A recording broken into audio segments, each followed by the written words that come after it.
Ini saya mengajak sahabatku semua untuk mendengarkan tausiah yang sangat luar biasa dari guru kita almarhum Kiai Haji Zainuddin MZ.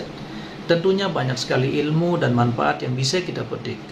Berikut ini mari kita dengarkan bersama tausiah dari guru kita almarhum Kiai Haji Zainuddin MZ.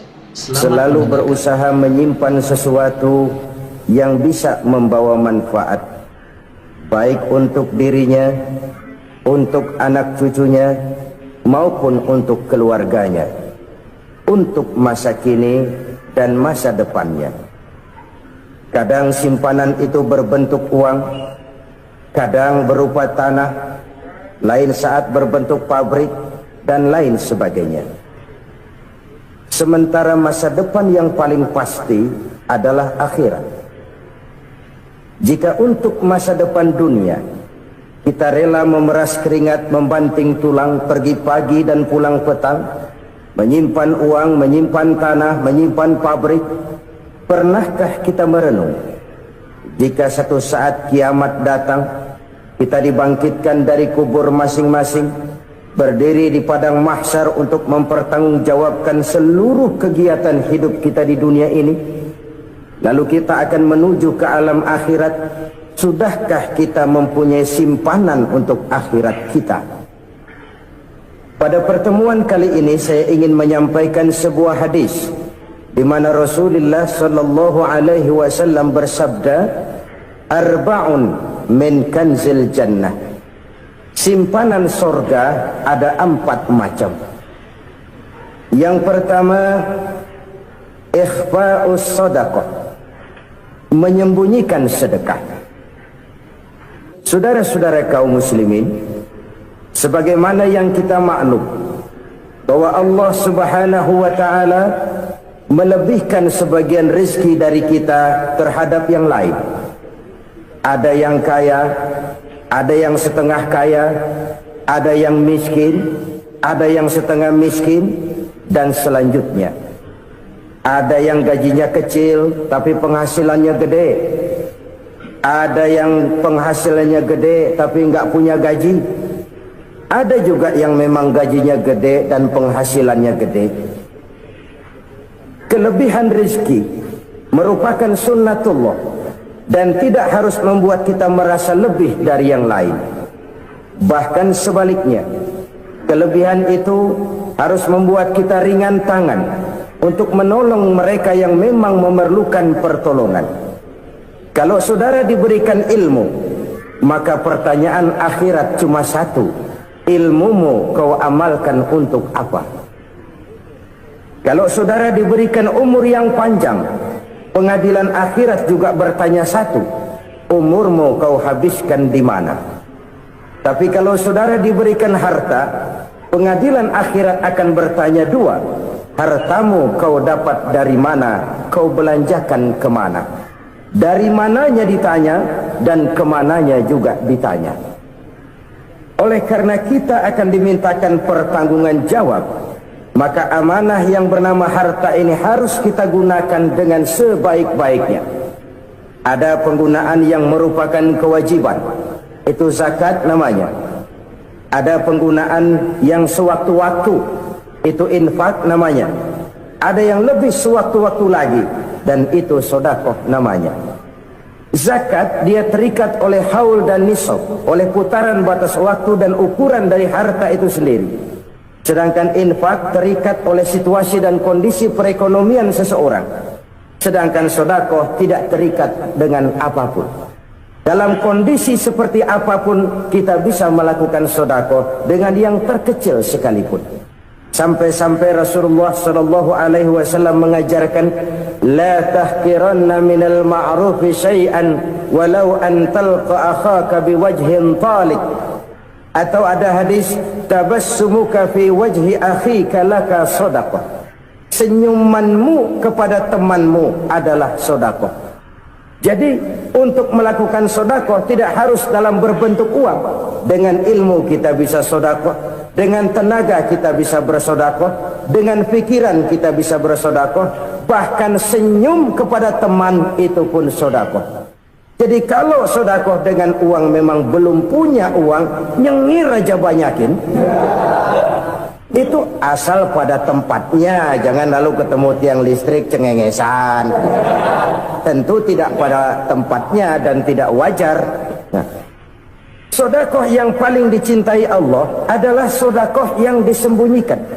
Artinya jauh dari sifat riya. Kan kadang-kadang ada orang sedekah itu disebutkan namanya, apa tidak bagus? Kalau memang niatnya ikhlas, ya bagus-bagus saja. Untuk memberikan sugesti kepada yang lain. Si Fulan bin Fulan nyumbang sekian, diumumkan. Boleh kalau niatnya untuk memberikan rangsangan kepada yang lain supaya dia menyumbang lebih besar dari orang tadi. Tapi kalau itu mendatangkan riya, maka sodakoh yang paling dicintai Allah adalah sodakoh yang disembunyikan. Tangan kiri saja tidak tahu apa yang diberikan oleh tangan kanan. Sedekah yang dilakukan dengan ikhlas akan merupakan perbendaharaan surga, tersembunyi dari pandangan orang lain, tidak seorang pun tahu. Karena memang sikap yang baik adalah melupakan kebaikan dan mengingat kesalahan. Itu salah satu ciri orang bahagia. Orang yang selalu mengingat kesalahannya dan berusaha melupakan segala kebaikannya. Kalau dia akan ada kebaikan, dia tidak bisa ikut, dia merasa rugi karena dia merasa belum pernah berbuat baik. Tapi kalau akan melakukan kesalahan baru, dia ingat kesalahan yang sudah-sudah, sehingga terhalang baginya untuk melakukan satu kesalahan baru.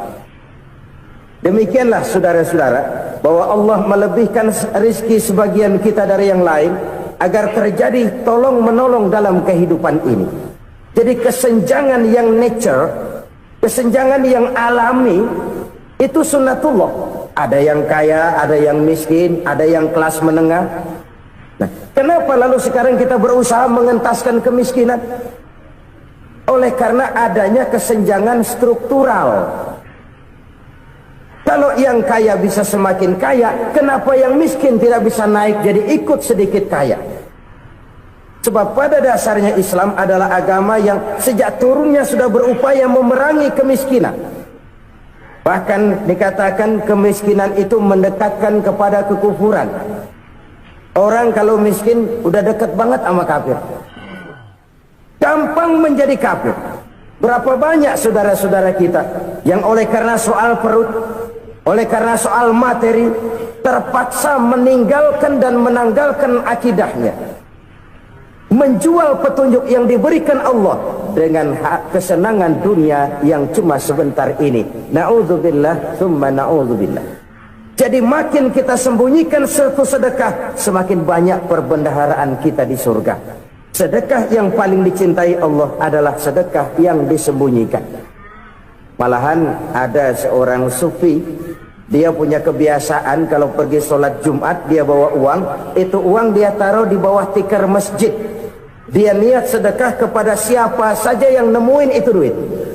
Maksudnya apa? Supaya yang nemuin nggak tahu siapa yang punya duit. Demikian dia saking ingin menyembunyikan sedekahnya. Karena sifat riya itu bisa memakan amal kita sendiri. Riya itu termasuk menyebut-nyebut kebaikan kita. Orang yang suka nepuk dada, sedikit-sedikit ngitungnya kalau nggak gua. Tuh kalau nggak gua tuh. Tuh yang belas itu kalau nggak gua, kalau nggak gua. Iya kalau nggak lu kenapa emang? Orang yang suka menepuk jasa, tuh biasanya memang begitu saudara-saudara. Kalau perang lagi berkecamuk, orang nggak sempat ngaku jadi pahlawan. Tapi begitu perang selesai, yang kagak kenal bedil ngaku pahlawan, mas. Itu sesuatu yang biasa. Oleh karenanya, orang-orang yang ikhlas dalam bersedekah, disembunyikannya sedekah itu, Allah cinta betul. Malahan ada hadis memberikan jaminan, inna sadaqatal mar'il muslimi tazidu fil umri wa tadfa'u mitatas su'i. Sesungguhnya sedekahnya seorang mukmin tazidu fil umri, bisa menambah umur panjang, wa tadfa'u mitatas su'i, dan menyelamatkan manusia dari mati secara su'ul khatimah. Jadi siapa yang kepengen panjang umur, banyaklah sedekah. Yang bosan hidup, pelit terus. Sedekah menambah panjang umur dan menyelamatkan manusia dari mati secara su'ul khatimah. Pak, katanya umur itu nggak bisa ditambah, nggak bisa dikurangin. Kapan? Kalau ajal sudah datang. Fa idza jaa ajaluhum la yastakhiruna sa'atan wa la yastaqdimun. Kalau ajal datang tidak bisa dimajukan, tidak bisa dimundurkan. Itu kalau ajal sudah datang. Tidak bisa lagi umur ditambah dikurangi, sudah datang. Tapi kalau belum datang, itu kan haknya Allah. Mau ditambah, mau dikurangi, hak prerogatif Allah. Sebagai pencipta manusia, Allah maha kuasa dan maha mampu. Sedekah ini menambah panjang umur dan menyelamatkan manusia dari mati secara su'ul khatimah. Itu orang mati kan sama ya, kondisinya mati, nggak nafas. Tapi hakikat mati kan lain-lain. Ada yang mati itu husnul khatimah, baik akhirnya. Misalnya lagi ngaji mati, lagi sholat mati, lagi sedekah mati. Ini yang dinamakan dengan husnul khatimah, baik di akhirnya. Sebaliknya ada yang su'ul khatimah, jelek di akhirnya. Ini yang jadi catatan akhir. Lagi nyekek botol, mampus. Lagi banting kartu, modar. Su'ul khatimah, jelek pada akhirnya. Sedekah menyelamatkan manusia dari mati secara su'ul khatimah. Dan kita semua kepengen mendapat husnul khatimah, jauh dari su'ul khatimah. Oleh sebab itu yang bisa menyelamatkan kita dari penyakit itu antara lain adalah sedekah yang disembunyikan, yang dikerjakan dengan ikhlas karena Allah, tidak karena kepengen dipuji orang, tidak karena ingin dikatakan orang pemurah. Sebab orang dermawan itu orang yang memberi tanpa harus diminta. Kalau masih harus diminta, ya belum dermawan namanya, masih harus diminta. Kalau nggak diminta ya tulus, lolos, polos. Saudara-saudara kaum muslimin rahimakumullah, harta adalah amanat dan akan kita pertanggungjawabkan. Allah melebihkan rizki sebagian kita dari yang lain agar kita saling tolong menolong, bantu membantu. Nabi janjikan siapa yang meringankan beban saudaranya muslim di dunia, Allah akan meringankan bebannya di akhirat nanti. Sebuah jaminan dari baginda Nabi. Si orang yang kita bantu barangkali tidak bisa membalas, Allah yang akan membalas lewat jalan lain yang tidak pernah kita sangka-sangka. Ada orang tanya, Pak, ini ada orang nyumbang masjid sambil marah-marah, bagaimana? Saya bilang sumbangannya aja ambil, marahnya jangan. Marahnya jangan diambil, itu urusan dia. Saudara-saudara kaum muslimin rahimakumullah, umat Islam ini kan umat yang punya potensi besar. Kadang kita merenung, kenapa kadang-kadang pembangunan masjid kok lambat sekali? Kalau hotel hari ini peletakan pertama, bulan depan peresmian. Supermarket hari ini peletakan batu pertama, minggu depan peresmian. Tapi kalau sudah yang namanya masjid, kadang-kadang peletakan batu pertama sekaligus jadi batu terakhir. 3 tahun, 4 tahun, campur nebar jalak di jalanan, duit dijaring kayak ikan sepat. Apa tidak ada orang Islam yang kaya? Banyak. Apa tidak ada pengusaha muslim yang jadi konglomerat? Ada. Lalu yang belum banyak itu yang komit terhadap nilai-nilai agamanya. Akhirnya kita jatuh jadi umat yang lemah. Belum ada pengusaha konglomerat muslim buka pabrik supermi cap bedug misalnya umpamanya, atau pabrik kecap cap sorban, supaya identitas keislamannya sedikit kelihatan. Kita jatuh jadi umat yang lemah karena potensi tidak terinventarisir dengan baik. Kita ini ibarat kompor yang cuma matengin nasi orang lain. Potensi kita dimanfaatkan oleh orang lain. Ukhuwah Islamiyah kita baru terbatas kepada silaturahmi. Ukhuwah di bidang ekonomi kita lemah, ukhuwah di bidang kebudayaan kita lemah, apalagi ukhuwah di bidang politik kita lebih rapuh lagi. Padahal ukhuwah itu adalah totalitas kehidupan manusia, menyangkut ipolexosbud, memerlukan nilai-nilai ukhuwah. Jadi oleh karena itu mari kita menyadari, di dalam harta kita, walaupun kita yang cari, pergi pagi, pulang sore, peras keringat, banting tulang, di sana ada harta anak yatim, di sana ada hak masjid, di sana ada hak pesantren, di sana ada hak jihad. Berbahagialah seseorang apabila dia oleh Allah dijadikan keran. Keran itu menyimpan air, tapi tidak untuk dirinya, tapi disalurkannya kepada mereka yang memang memerlukannya. Saudara-saudara kaum muslimin rahimakumullah, ini yang pertama. Jadi perbendaharaan surga adalah menyembunyikan sedekah. Orang lain nggak tahu, kita pun nggak pernah ngitung-ngitung. Kita anggap lewat begitu saja, padahal itu deposit akhirat. Satu. Yang kedua, perbendaharaan surga itu apa? Wa kitmanul musibah, menyembunyikan kesulitan. Kadang orang takut menghadapi kesulitan, tapi makin kita merenung, hidup ini kan sebenarnya urusan. Takut sama urusan, ya jangan hidup. Tandanya orang hidup itu kalau punya urusan. Urusan melupakan problem, problem sering menimbulkan kesulitan. Kesulitan bukan untuk ditakuti, tapi untuk diatasi dan dicarikan jalan keluarnya. Siapa sih orangnya yang nggak pernah sulit-sulit? Makin tinggi status sosialnya, makin gede urusannya. Makin tinggi kualitas imannya, makin berat tingkat kesulitannya. Cuma memang yang namanya enak itu seperti pelangi. Biang lala itu nggak pernah di atas kepala kita, di atas kepala orang melulu. Lu sih enak lu, kata kita. Dia juga bilang yang enak kan lu. Pelangi itu nggak pernah di atas kepala kita. Kata tukang beca, aduh enak ya naik Mercy. Kata tukang beca, apa yang di dalam mobil Mercy? Aduh enak bener tukang beca, di jok ngeringkuk ngorok pules bener. Saya kamar pakai AC sejuk, tempat tidur sutra, empuk, alga, spring bed, gula kulik, nggak bisa pulas kalau belum minum Valium, belum tidur. Enak bener tukang beca, di jok ngorok nggak tahu wetan kulon. Si tukang beca bilang yang di Mercy enak, yang di Mercy bilang tukang beca enak. Inilah enak, nggak pernah di atas kepala kita, di atas kepala orang lain melulu enak itu. Nah, saudara-saudara,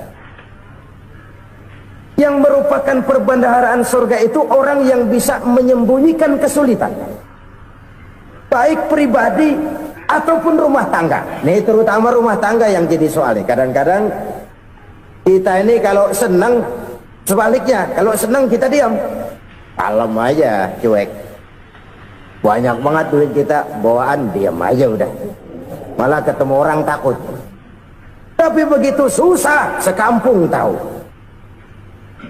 Padahal Nabi mengajarkan perbendaharaan surga itu menyembunyikan musibah, menyembunyikan kesulitan.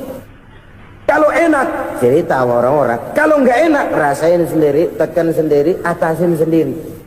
Kita kan sebaliknya. Tenang kita diam, asal lagi susah, paling tidak kita nyari teman buat cerita kesusahan. Siapa orangnya yang nggak pernah susah? Cuma soalnya bagaimana kita mengatasi kesusahan itu sendiri. Begitu juga misalnya kalau orang sudah berumah tangga, itu orang tuanya harus menjadi tempat dia cerita yang enak-enak saja. Yang nggak enak rasain berdua, selesaikan berdua, atasin berdua. Jangan dibalik. Asal senang diam, giliran susah saja. Maknya laporan. Terbalik. Bisa menjaga security informasi. Maka nama bayam keluar diam, malah seluitan. Enak amat lu makan daging ayam. Security informasi. Saudara-saudara kaum muslimin rahimakumullah, ujian yang terberat itu yang pernah diberikan kepada para nabi, para rasul, para aulia, para ulama. Makin tinggi keimanan, makin berat bentuk kesulitan. Ayo saya kemukakan satu contoh saja. Ada seorang nabi yang kaya, nabi kaya, namanya Nabi Ayub. Iblis kalau orang begini kan keki, ibadahnya rajin, kaya. Nih yang kayak begini susah digodain. Kalau ibadahnya rajin, miskin, kali bisa disogok. Sini imannya mantap, ibadahnya rajin, kaya, nabi lagi. Oh, tapi namanya iblis nggak kurang akal. Laporan, Tuhan, kenapa Les? Ya ini bahasa saya, bahasa Qurannya sih nggak gitu. Itu hambamu yang namanya Ayub, dia rajin ibadah cuma karena dikasih kaya aja. Coba kasih miskin dia, berhenti dia sembahyang. Ah, kamu bisa aja. Saya tahu Ayub itu hambaku yang ikhlas. Saya buktiin Tuhan, silahkan. Dibuktiin lah, iblis turun ke alam ini. Yang mula-mula dia lakukan, dia rusak sawah ladang Nabi Ayub. Dia binasakan binatang ternak Nabi Ayub. Sehingga dalam waktu singkat, jatuhlah Nabi Ayub dari orang paling kaya jadi orang paling miskin. Beliau masih ibadah di mihrab dalam masjid. Datang iblis. Saudara Ayub, ya, lagi ngapain? Ibadah. Nyembah Allah, nyembah Allah. Oh, percuma. Kenapa? Tuhan yang ente sembah nih, dia udah bikin miskin ente. Sawah ladang ente hancur lebur, binatang ternak binasa. Sekarang ente jadi orang paling miskin. Ngapain nyembah Tuhan kayak begitu? Tekor. Udah berhenti dah ibadah, berhenti ibadah. Ini iblis sama Tuhan lapornya lain, yang dikerjakan kepada Nabi Ayub juga lain. Benar begitu iblis kata Nabi Ayub? Iya, sawah ladang saya habis, buras. Binatang ternak saya binasa, binasa. Saya miskin, bangpak. Apa jawab Nabi Ayub? Bukan innalillahi, ini hebat. Alhamdulillahillazi a'tani wa akhadha minni. Segala puji bagi Allah yang telah memberikan harta kepada saya dan sekarang mengambilnya lagi. Alhamdulillah. Allah yang ngasih, Allah yang ambil. Itu mah urusan Allah. Iblis cuman ibadah jalan terus, sujud lagi Nabi Ayub. Iblis seleher gondok banget. Dasar Nabi nggak mempan dia apa-apain. Miskin malah alhamdulillah. Allah yang ngasih, Allah yang ngambil. Jadi kalau kita tidak komit, kita tidak terikat kepada kaya, miskin, senang, susah, apa yang bisa bikin kita susah? Jadikan kekayaan, kemiskinan, jadikan senang susah sebagai anak buah yang bisa kita atur. Jangan kekayaan ngatur kita, jangan kemiskinan ngatur kita. Kita yang harus mengatur mereka. Senang susah, kaya, miskin, bahagia, sengsara, jadikan itu anak buah yang bisa kita atur. Kalau sekarang kita kaya, lain saat boleh jadi kita miskin, semiskin-miskinnya. Allah yang ngasih, Allah yang ngambil. Tenaga mana yang bisa menghalangi? Ibadah jalan terus. Iblis makin gondok. Dasar Nabi loh. Akhirnya apa? Nabi Ayub dikerjain, diberikan penyakit. Demikian fatal penyakitnya. Bayangin, udah miskin sakit. Masya Allah. Miskin sakit. Sakitnya nggak lama, kira-kira 16 tahun. Istrinya 3, 2 mental minta ceraiin. Ngerawatin laki bengek begini. Senang belum tentu, susah udah pasti nih. Cerai aja, cerai dah. Cerai. Tinggal satu Siti Rahmah yang setia menemani beliau. Sesetia-setianya hati perempuan. Satu saat Siti Rahmah bilang, "Bang, iya, abang kan Nabi bang. Lalu namanya Nabi kan doanya jarang meleset bang.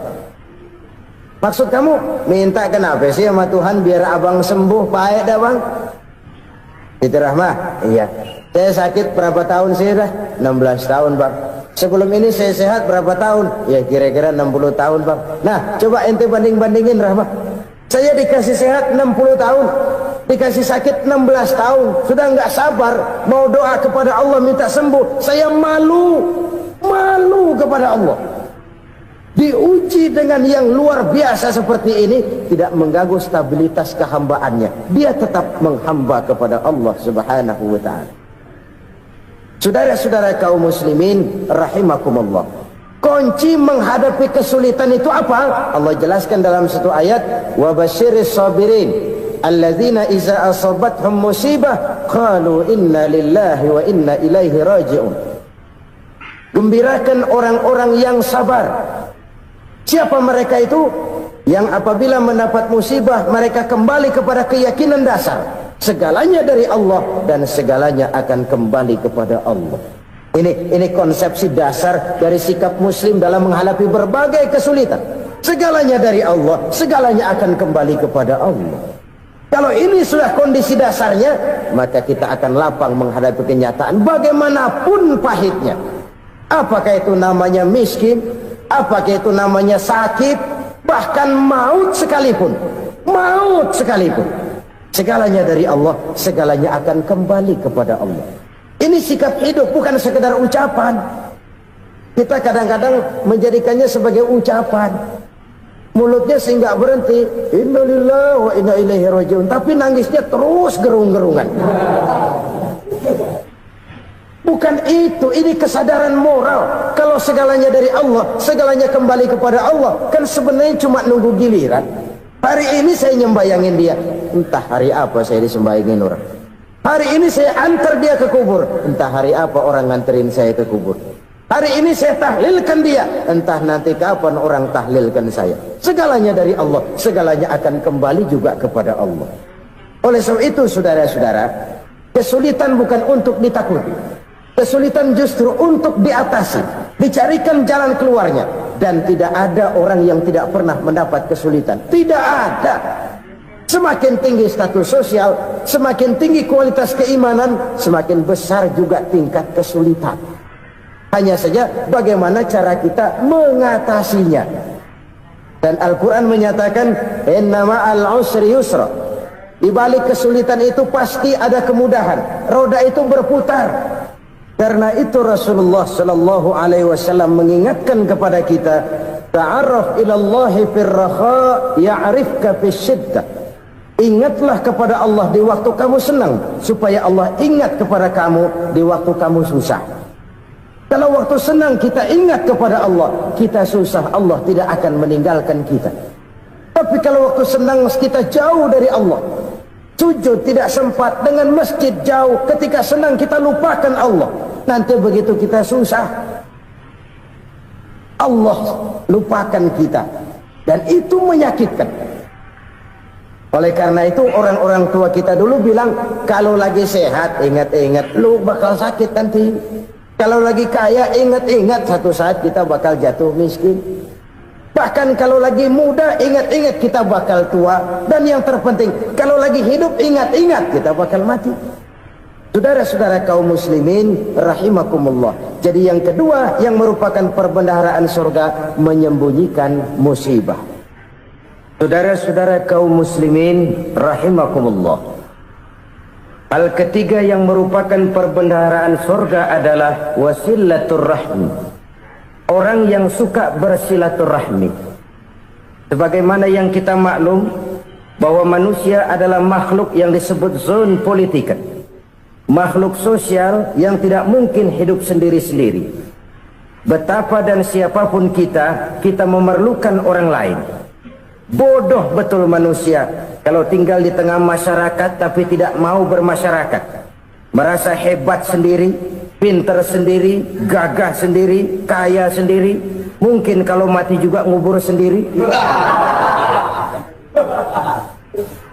Jangankan kita di sini, di sorga saja Nabi Adam waktu sendirian bengong melulu, mondar mandir.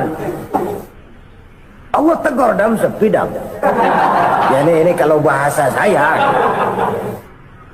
Iya Tuhan, sepi nih, nggak ada coret-corekan pisan ini. Diciptakan Siti Hawa baru anteng Nabi Adam. Itu di sorga. Cobalah. Umpamanya saudara tinggal di Jakarta nih. Kaya bener. Apaan aja di Jakarta punya saudara dah. Jembatan Semanggi ambil. Monas, Buntel bawa pulang, hotel-hotel ambil semua. Cuman tinggal di Jakarta sendirian, apa enaknya? Betapa dan siapapun kita perlu orang lain. Tidak ada seorang pun yang bisa memenuhi kebutuhan hidupnya secara sendiri-sendiri. Nah, Islam telah menyelamatkan manusia dari ras diskriminasi, mengikat manusia dengan persaudaraan yang berlandaskan kepada akidah. Karena itu dianjurkan bersilaturahmi. Bahkan Nabi menyatakan, man arada ayyubsata lahu fi rizqihi wa yunsa'a fi atharihi falyasil rahimah. Siapa yang kepengen diluaskan rezekinya dan dipanjangkan usianya, banyaklah ia bersilaturahmi. Siapa yang kepengen dimudahkan rezekinya, hendaknya ia banyak bersilaturahmi. Kalau banyak teman, kesulitan kan paling tidak ada tempat cerita. Udah susah sendirian, kita pikirin diri, nggak ada tempat tukar pikiran. Cepet banget sama bengek. Dilawan sendiri. Nah, secara makro kita bisa berkata, tidak mungkin ada kemenangan kalau tidak ada kekuatan. Tidak ada kekuatan kalau tidak ada kesatuan dan persatuan. Tidak mungkin ada kesatuan dan persatuan tanpa semangat silaturahmi. Kalau umat Islam mau menang, dia harus kuat. Kalau umat Islam mau kuat, dia harus bersatu. Kalau umat Islam mau bersatu, dia harus membudayakan silaturahmi ini. Bahkan sampai-sampai kata Nabi, kalau bisa cari nilai tambah. Apa? Silman qata'ak. Bersilaturahmilah kau kepada orang yang marah denganmu. Masya Allah, indahnya ajaran agama kita. Orang yang marah pun kepada kita, kata Nabi, kalau bisa bersilaturahmilah kepadanya, kepada orang yang marah itu. Di situ nilai tambah. Cuman jujur nih hadis, ngucapinnya gampang, ngamalinnya yang berat banget. Orang marah sama kita, kita disuruh silaturahmi, ada apa malu? Lu marah, ada gua marahan lagi, tunggu pikirin. Saudara-saudara kaum muslimin rahimakumullah. Tapi ini yang diajarkan, bahkan ini yang dicontohkan oleh baginda Rasul. Bagaimana begitu mudah, misalnya satu saat Abu Jahal ini ngatur strategi bagaimana bikin Muhammad celaka. Dia gali lubang di depan tempat tidurnya, dia tutupin daun korma. Terus dia panggil seseorang, ke sini, kasih tahu Muhammad, pamannya sakit keras, minta ditengokin. Berangkat orang ini ke sana. Muhammad, labbaik, pamanmu sakit keras, dia minta ditengokin. Baik, saya akan datang menjenguk beliau. Berangkatlah Nabi ke rumah Abu Jahal tanpa prasangka apapun. Abu Jahal udah pasang setil, selimut 3 rangkap setengah dipakai, persis kayak orang meriang. Tapi sembari ngintip dari balik selimut, begitu Muhammad buka pintu, nah masuk perangkap nih. Muhammad jalan menuju tempat pembaringan. Makin lama makin dekat, makin lama makin dekat, makin dekat ke lubang yang dipasang oleh Abu Jahal itu. Dalam hati Abu Jahal, terus dah jatuh, mampus dah lo ini, mampus lo hari ini nih. Apa yang terjadi?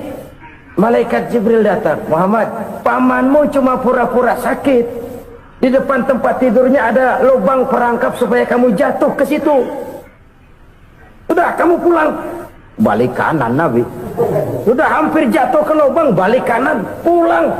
Bayangin kecewanya Abu Jahal. Muhammad dikit lagi, Muhammad dikit lagi. Enggak paman, saya pulang aja.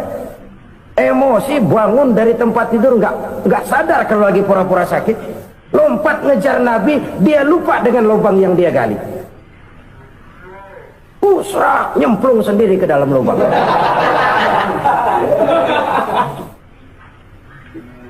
Nabi terus berlalu. Ini terjadi keanehan. Jatuh ke lubang yang dia gali itu sebenarnya nggak terlalu dalam ya, antara 3-4 meteran lah. Tolong, saya jatuh ke lubang ini. Datanglah pelayan-pelayannya itu. Angkat saya dari sini. Oh, yang ngulurin tambang. Satu gulung, belum juga nyampe itu tambang. Kurang, beli lagi ke warung. Sambung, ulur lagi, nggak juga bisa sampai. Wah, ini kerjaan Muhammad ini.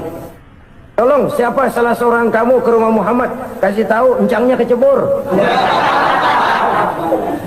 Minta ditolongin. Sampaikan kepada Rasul. Kenapa? Pamanmu jatuh ke lubang, Muhammad minta tolong diangkatin. Tambang udah nyambung-nyambung nggak nyampe juga. Ya, nanti saya datang, saya tolong. Cobain. Nyata-nyata orang berniat jahat mau mencelakakan dia. Datang dia menolong. Ini yang disebut air tuba dibalas air susu ya ini. Bukan sebaliknya. Air tuba dibalas air susu. Paman, kecebur ya? Iya Muhammad, tolong ini. Pegang tangan saya. Nabi ulurkan tangannya, nyampe. Dipegang oleh Abu Jahal, diangkat ke atas. Sampai atas, apa kata Abu Jahal? Sihirmu memang hebat Muhammad. Udah ditolongin dikata sihir. Yang enak kita kemplang kan itu orang begitu. Urusan apa? Tapi inilah akhlak. Kalau bisa kamu bersilaturahmilah dengan orang yang marah kepadamu sekalipun. Orang marah kita tetap baik. So, kalau kita berbuat baik sama orang yang memang baik, rasanya sih biasa-biasa aja. Orang baik kita baik lagi, ya draw aja, belum ada nilai tambah di situ. Baru ada nilai tambah kalau kita bisa berbuat baik kepada orang yang nyakitin kita. Itu namanya kita setingkat di atas dia. Dia sakitin kita, kita berbuat baik sama dia. Dia pelit sama kita, kita baik sama dia. Dia marahin kita, kita deketin dia. Di situ kita punya nilai tambah. Jadi siapa yang ingin diluaskan rezekinya kata Nabi dan dipanjangkan umurnya, hendaklah ia banyak-banyak bersilaturahmi. Sederhana sebenarnya silaturahmi, tapi silaturahmi membangkitkan semangat kesatuan dan persatuan.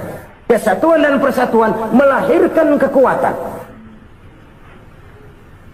Dalam matematika 1 ditambah 1 pasti 2.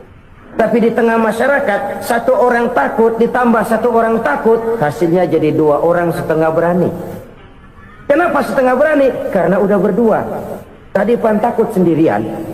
Kalau dia kumpul turu-turu takutlah jadi berani. Kita yang lemah, kita yang tidak berdaya, kita yang miskin, kalau mau kompak bersatu, apa yang nggak bisa kita kerjain? Apalagi tinggal di kota besar, pilihan cuma 2. Bertahan atau minggir. Bertahan atau minggir. Untuk bisa bertahan harus mampu bersaing. Untuk mampu bersaing harus punya keahlian. Keahlian harus ditunjang dengan pendidikan, ditambah oleh kekompakan sebagai umat. Udah miskin mencar mulu, orang injek gitu. Orang nggak pandang urusan apa malu. Oleh karena itu silaturahmi pada hakikatnya merupakan roh dari ukhuwah yang diajarkan oleh agama kita. Bagaimana Islam menyelamatkan masyarakat manusia dari ras diskriminasi, mengikat manusia, dan tidak ada persaudaraan yang lebih indah selain persaudaraan yang diikat dengan nilai-nilai akidah. Sepanjang orang di jalan Allah, itulah saudara kita. Keluar dia dari jalan Allah, selesailah persaudaraan sampai di situ. Karena itu, kalau ingin menyimpan sesuatu di surga, banyaklah bersilaturahmi. Datang ke rumah ini, datang ke rumah itu, dan lain sebagainya. Itu simpanan kita di akhirat nanti. Ini yang ketiga. Saudara-saudara, yang keempat, perbendaharaan surga itu apa? Wa qawlu la hawla wa la quwwata illa billah. Ucapan la hawla wa la quwwata illa billah. Ibadah kan ada yang berat, modalnya besar. Bangun masjid berat, modalnya besar. Bangun rumah sakit berat, modalnya besar. Ada ibadah yang berat tapi modalnya ringan. Misalnya puasa. Puasa itu berat, mengendalikan nafsu. Kalau sekedar nggak makan nggak minum sih enteng, mengendalikan nafsu. Itu jihad terbesar, tapi kan modalnya ringan, cuma niat saja. Ini ibadah berat, modalnya ringan. Ada ibadah yang ringan, modalnya juga enteng. Seperti termasuk ucapan la haula wa la quwwata illa billah. Tanpa sadar, la haula wa la quwwata illa billah, nyelengin tuh di surga. Nyelengin kita nggak terasa, nyelengin simpenan akhirat. La haula wala quwata illa billah, nyimpan lagi.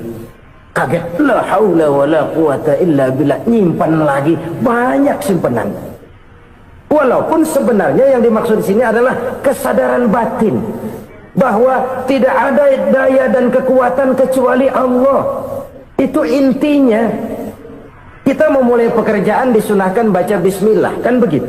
Apa itu? Kesadaran moral bahwa ini saya bisa kerjakan. Saya kerjakan ini dengan menyebut nama Allah. Kenapa? Kalau Allah tidak memberikan daya dan kekuatan, mana mampu saya kerjakan ini. Maka saya kerjakan ini dengan menyebut nama Allah. Bismillah. Kesadaran moral. Manusia hanya wajib berusaha, tapi nggak pernah wajib berhasil. Banyak hal-hal yang kalau kita renungkan secara rasio nggak mungkin, tapi jadi kenyataan. La haula wala quwata illa billah. Tidak ada daya dan kekuatan kecuali bagi Allah semata. Subhanallah, sungguh luar biasa apa yang sudah disampaikan oleh guru kita almarhum Kiai Haji Zainuddin MZ. Sahabat beriman yang dirahmati Allah, tetaplah di channel ini karena kajian ini belum selesai dan masih banyak hal-hal menarik yang akan disampaikan oleh guru kita almarhum Kiai Haji Zainuddin MZ. Maka dari itu tetaplah di sini dan mari kita lanjutkan kembali. Selamat mendengarkan. Kesadaran moral akan kelemahan dan keterbatasan makhluk bernama manusia. Kadang kita kagum dengan otak, tapi kita sering lupa sama yang bikin otak. Padahal bagaimanapun hebatnya otak, yang bikin otak pasti lebih hebat dari otak. Nggak percaya? Silahkan otak-otakan. Inilah kecenderungan. Kita kagum dengan pesawat-pesawat mutakhir, bukan main, besi gede banget terbang itu. Alangkah hebatnya. Lalu apa yang bikin otak tidak lebih hebat dari itu semua? Kita puji laut, apa yang bikin laut tidak lebih hebat dari laut itu? La haula wala quwata illa billah. Tidak ada daya dan kekuatan kecuali Allah. Apa yang bisa kita lakukan kalau tidak karena daya dan kemampuan yang diberikan oleh Allah kepada kita? Lahirlah sikap tawadhu, rendah hati, tidak melonjak menjadi angkuh dan sombong, sadar akan kelemahan dan keterbatasan diri sebagai makhluk yang diciptakan oleh Allah Subhanahu wa taala. Jadi satu sisi ini ucapan yang berpahala, la haula, jadi wiridan. Pada sisi lain ini kesadaran moral, sikap mental, kesadaran batin bahwa yang punya daya dan kekuatan itu cuma Allah. Kita nggak pantas untuk sombong, sebab sombong itu pakaiannya Allah. Kita nggak sedang pakai pakaian Allah, kegedean. Dan makin kita renungi, makin terbentur. Apa sih yang bisa kita sombongin? Kita mau sombong apa? Kaya? Pintar? Itu kan semua relatif. Di atas langit masih ada langit lagi. Jadi oleh karenanya, marilah kita menyadari. Manusia hanya wajib berusaha, tapi tidak pernah wajib berhasil. Yang berusaha saja tidak wajib berhasil, apalagi yang tidak berusaha. Islam bukan agama orang pemalas yang selesai sholat lalu endelohom, nggelenggem ayem-ayem. Tapi Islam bukan agama orang sombong yang setelah berusaha lalu tidak memerlukan Allah. Kita bisa saja bikin proyeksi, tahun sekian kita bakal panen besar menurut perhitungan otak. Tapi ada kejadian lain. Apa? Tikus ngambek. Habis itu dimakanin tikus, panen gagal. Proyeksi rasional gagal oleh tikus-tikus yang ngambek itu. Bisa saja terjadi. Tahun depan kita panen besar, urung. Kenapa? Musim panas panjang.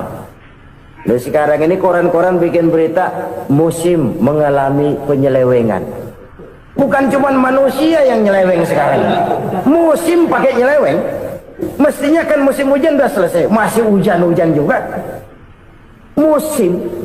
Nah sekarang kita boleh bikin proyeksi, kita bakal panen besar. Tahu-tahu musim panas panjang, sawah retak, air kering. Cari teknokrat yang paling botak, suruh pendekin tuh musim panas. La haula wa la quwwata illa billah. Inilah kesadaran moral. Saudara, saya teringat satu saat ada seorang konglomerat.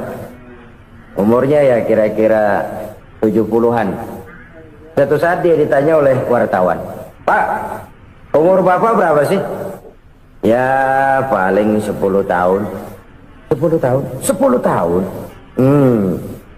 Anak Bapak berapa orang? Satu. Satu saja? Satu. Harta Bapak berapa? Ya paling-paling bangsa 7 juta kali. 7 juta? Iya. Pak, kenapa Bapak bohongi saya?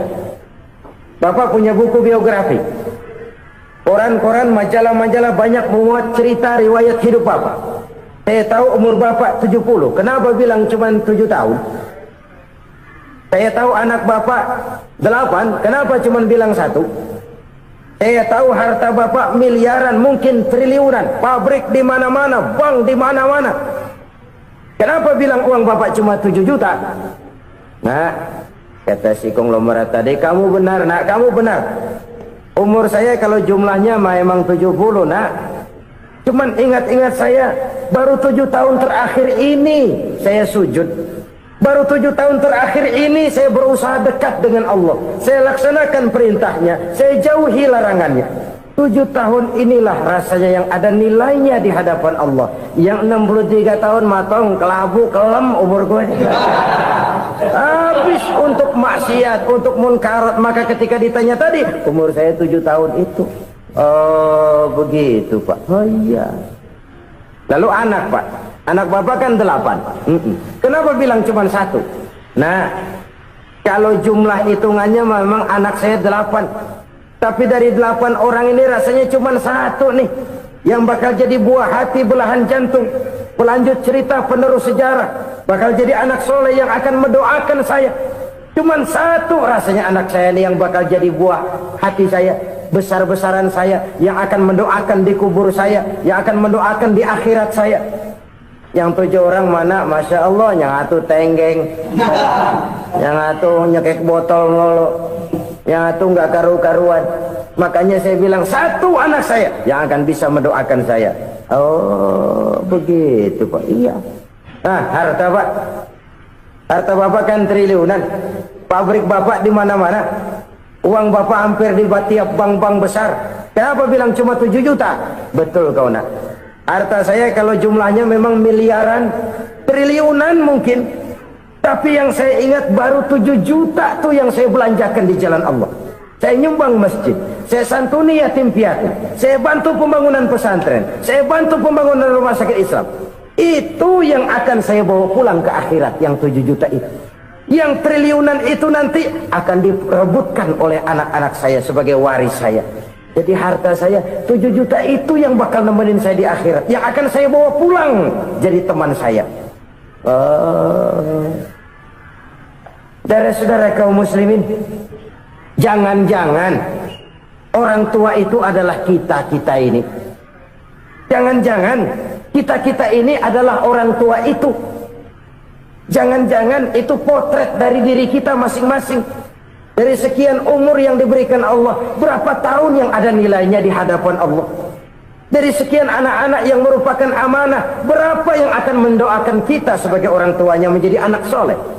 Dari sekian banyak harta yang diberikan Allah, berapa yang akan kita bawa pulang menghadapnya nanti, yang kita belanjakan di jalan Allah? Ini sebuah potret kehidupan. Karena itu kita kembali kepada la haula wa la quwwata illa billah. Kita wajib berusaha, kita wajib berikhtiar. Selebihnya segala daya dan kekuatan hanya milik Allah saja semata-mata. Satu kesadaran batin dari setiap pribadi muslim. Setelah ia berusaha dan berikhtiar, ia menyerahkannya kepada Allah Subhanahu wa ta'ala. Jadi satu sisi ini merupakan wiridan ucapan yang mengandung pahala, pada sisi lain ini merupakan sikap batin dari seorang muslim di dalam ia menghadapi realitas kehidupan ini. Saudara-saudara kaum muslimin rahimakumullah, kalau ini kita jadikan satu basis kehidupan, maka ini akan menyelamatkan manusia dari kemungkinan tergelincir menjadi orang yang lupa diri dan lupa darat. Sebab itu Imamul Ghazali berpesan, jaddidis safinah fa innal bahra amiq wa khuziz zad fa innas safara ba'id wa khaffifil hamla fa innal hamla sadid. Perbarui selalu kapalmu karena lautan sangat dalam. Bawa bekal yang banyak karena perjalanan ini sangat jauh. Ringankan beban karena kebanyakan beban akan menyakitkan. Alangkah indah kalimat ini, alangkah dalam makna yang terkandung di sana. Perbarui selalu kapalmu karena lautan sangat dalam. Apa artinya ini? Jaga mentalmu baik-baik. Pelihara imanmu baik-baik karena hidup penuh cobaan seperti lautan. Kita kalau berlayar di lautan kan kadang-kadang tenang, angin bertiup sepoi-sepoi basah. Jika malam datang, bintang gemintang bertabur menghias cakrawala. Rembulan memantulkan sinarnya dengan indah. Dalam keadaan begitu berlayar enak. Tapi lain saat ombak menggunung, halilintar menyambar, angin topan bertiup. Berapa banyak sudah saudara-saudara kita yang tenggelam di lautan dunia tanpa sadar bahwa dia belum sampai kepada pantai yang akan dituju. Berapa banyak sudah saudara-saudara kita yang tenggelam di lautan dunia ini tanpa sempat bangkit lagi. Dia menyangka sudah sampai kepada tujuannya. Hati-hati kapal jangan sampai bocor karena lautan sangat dalam. Iman ini jaga baik-baik karena hidup penuh dengan ujian. Wa khuzizat fa inna safara ba'id. Bawa bekal yang banyak karena perjalanan sangat jauh. Saudara mau ke Bandung, bawa duit.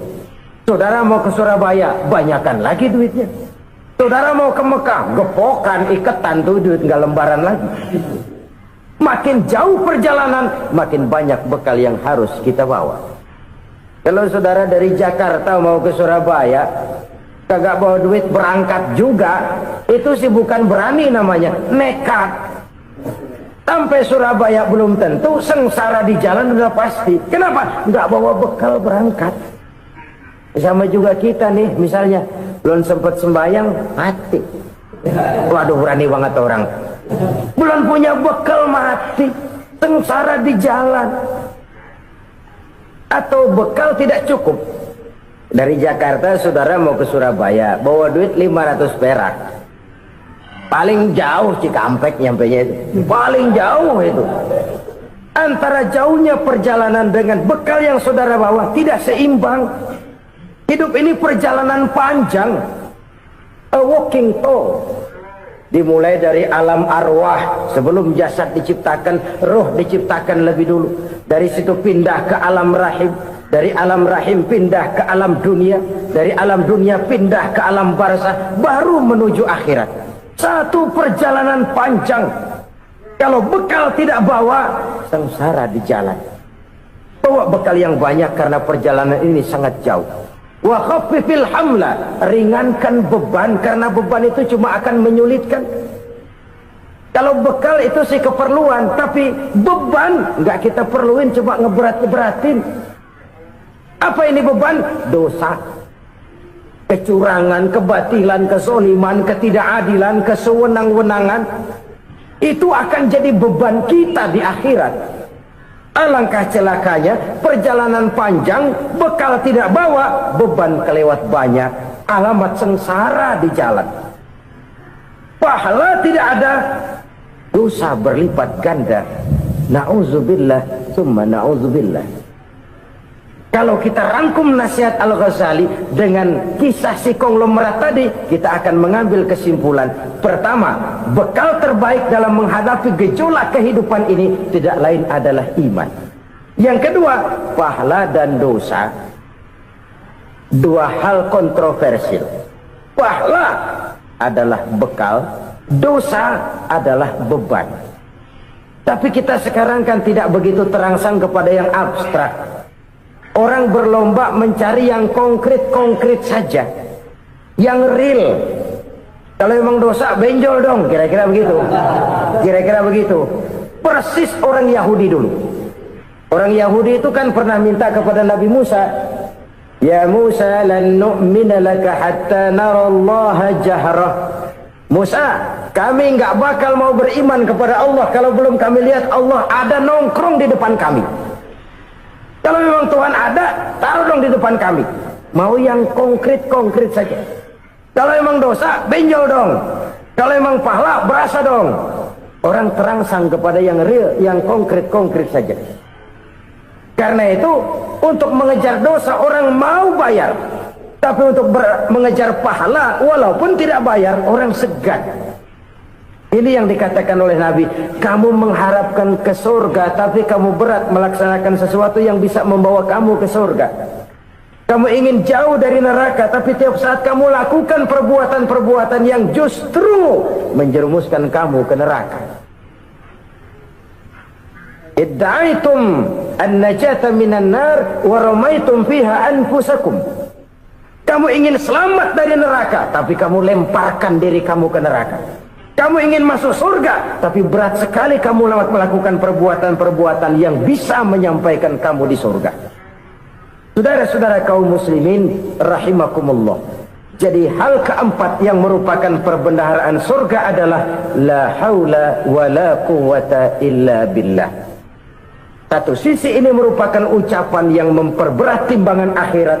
Pada sisi lain ini merupakan sikap hidup seorang muslim. Kesadaran batin yang sangat dalam bahwa tidak ada daya dan kekuatan kecuali Allah. Dan itu kita simbolkan pada saat memulai pekerjaan dengan Bismillah, dengan menyebut nama Allah. Satu kesadaran moral, saya hanya bisa melakukan ini karena diberikan daya dan kekuatan oleh Allah. Lahirlah sikap tawadu, rendah hati, tidak melonjak menjadi angkuh dan sombong. Saudara-saudara, sampai sini dulu jumpa kita kali ini. Semoga 4 perbendaharaan surga ini dapat kita lakukan, yang kelak akan merupakan bekal kita di kemudian hari nanti. Amin ya rabbal alamin. Terima kasih atas segala perhatian, mohon maaf atas segala kekurangan. Usikum wa iyaya bitaqwallah. Wassalamu alaikum warahmatullahi wabarakatuh. Waalaikumsalam warahmatullahi wabarakatuh. Alhamdulillahirrabbilalamin. Itulah tadi tausiah yang sangat luar biasa yang disampaikan oleh guru kita almarhum Kiai Haji Zainuddin MZ. Tentunya banyak sekali hikmah dan manfaat yang bisa kita petik. Sahabat beriman yang dirahmati Allah, mari kita doakan guru kita, semoga beliau diampuni segala dosa-dosanya dan dilapangkan kuburnya. Amin ya rabbal alamin. Dan buat sahabatku semua yang sudah setia menonton video ini sampai selesai, saya ucapkan terima kasih banyak. Semoga Allah Subhanahu wa Ta'ala senantiasa selalu melimpahkan rahmat dan karunia-Nya kepada sahabatku semua. Selalu diberikan kesehatan, diberikan kemudahan, dan dilancarkan rezekinya. Amin ya rabbal alamin. Baiklah, untuk hari ini cukup sampai di sini dulu. Sampai bertemu lagi di kajian berikutnya. Wabillahi taufiq wal hidayah, waridha wal inayah. Assalamualaikum warahmatullahi wabarakatuh.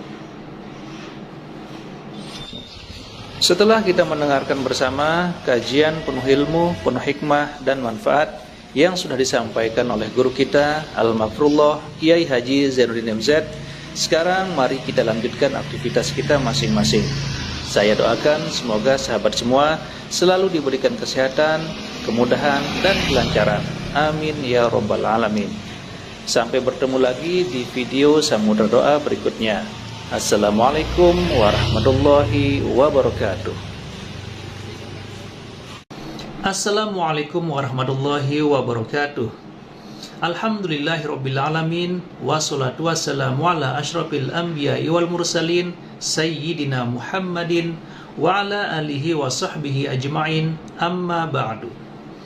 Sahabat beriman yang dirahmati Allah, alhamdulillah kita bertemu lagi di channel ini. Doa dan harapan saya semoga sahabatku semua selalu diberikan kesehatan, dimudahkan segala urusannya, dan dilancarkan rezekinya. Amin ya rabbal alamin. Pada kesempatan yang berbahagia ini, saya mengajak sahabatku semua untuk mendengarkan tausiah yang sangat luar biasa dari guru kita almarhum Kiai Haji Zainuddin MZ. Tentunya banyak sekali ilmu dan manfaat yang bisa kita petik. Berikut ini mari kita dengarkan bersama tausiah dari guru kita almarhum Kiai Haji Zainuddin MZ. Selalu berusaha menyimpan sesuatu yang bisa membawa manfaat. baik untuk dirinya, untuk anak cucunya, maupun untuk keluarganya, untuk masa kini dan masa depannya. Kadang simpanan itu berbentuk uang, kadang berupa tanah, lain saat berbentuk pabrik, dan lain sebagainya. Sementara masa depan yang paling pasti adalah akhirat. Jika untuk masa depan dunia kita rela memeras keringat, membanting tulang, pergi pagi dan pulang petang, menyimpan uang, menyimpan tanah, menyimpan pabrik, pernahkah kita merenung jika satu saat kiamat datang, kita dibangkitkan dari kubur masing-masing, berdiri di padang mahsyar untuk mempertanggungjawabkan seluruh kegiatan hidup kita di dunia ini, lalu kita akan menuju ke alam akhirat. Sudahkah kita mempunyai simpanan untuk akhirat kita? Pada pertemuan kali ini saya ingin menyampaikan sebuah hadis di mana Rasulullah sallallahu alaihi wasallam bersabda, "Arba'un min kanzil jannah." Simpanan sorga ada 4 macam. Yang pertama, ikhfa'us sadaqah, menyembunyikan sedekah. Saudara-saudara kaum muslimin, sebagaimana yang kita maklum bahwa Allah Subhanahu wa taala melebihkan sebagian rezeki dari kita terhadap yang lain. Ada yang kaya, ada yang setengah kaya, ada yang miskin, ada yang setengah miskin, dan selanjutnya. Ada yang gajinya kecil tapi penghasilannya gede. Ada yang penghasilannya gede tapi nggak punya gaji. Ada juga yang memang gajinya gede dan penghasilannya gede. Kelebihan rezeki merupakan sunnatullah dan tidak harus membuat kita merasa lebih dari yang lain. Bahkan sebaliknya, kelebihan itu harus membuat kita ringan tangan untuk menolong mereka yang memang memerlukan pertolongan. Kalau saudara diberikan ilmu, maka pertanyaan akhirat cuma satu: ilmumu kau amalkan untuk apa? Kalau saudara diberikan umur yang panjang, pengadilan akhirat juga bertanya satu: umurmu kau habiskan di mana? Tapi kalau saudara diberikan harta, pengadilan akhirat akan bertanya dua: hartamu kau dapat dari mana? Kau belanjakan kemana? Dari mananya ditanya dan kemananya juga ditanya. Oleh karena kita akan dimintakan pertanggungan jawab, maka amanah yang bernama harta ini harus kita gunakan dengan sebaik-baiknya. Ada penggunaan yang merupakan kewajiban, itu zakat namanya. Ada penggunaan yang sewaktu-waktu, itu infak namanya. Ada yang lebih sewaktu-waktu lagi, dan itu sedekah namanya. Zakat dia terikat oleh haul dan nisab, oleh putaran batas waktu dan ukuran dari harta itu sendiri. Sedangkan infak terikat oleh situasi dan kondisi perekonomian seseorang. Sedangkan sedekah tidak terikat dengan apapun. Dalam kondisi seperti apapun kita bisa melakukan sedekah dengan yang terkecil sekalipun. Sampai-sampai Rasulullah sallallahu alaihi wasallam mengajarkan, la tahqiranna minal ma'rufi syai'an walau an talqa akhaka biwajhin talik. Atau ada hadis, tabassumuka fi wajhi akhika laka shadaqah. Senyumanmu kepada temanmu adalah sedekah. Jadi untuk melakukan sedekah tidak harus dalam berbentuk uang. Dengan ilmu kita bisa sedekah, dengan tenaga kita bisa bersedekah, dengan pikiran kita bisa bersedekah, bahkan senyum kepada teman itu pun sedekah. Jadi kalau sedekah dengan uang memang belum punya uang, nyengir aja banyakin. Itu asal pada tempatnya, jangan lalu ketemu tiang listrik cengengesan. Tentu tidak pada tempatnya dan tidak wajar. Nah, sedekah yang paling dicintai Allah adalah sedekah yang disembunyikan. Artinya jauh dari sifat riya. Kan kadang-kadang ada orang sedekah itu disebutkan namanya. Apa tidak bagus? Kalau memang niatnya ikhlas, ya bagus-bagus saja. Untuk memberikan sugesti kepada yang lain. Si Fulan bin Fulan nyumbang sekian, diumumkan. Boleh kalau niatnya untuk memberikan rangsangan kepada yang lain supaya dia menyumbang lebih besar dari orang tadi. Tapi kalau itu mendatangkan riya, maka sedekah yang paling dicintai Allah adalah sedekah yang disembunyikan.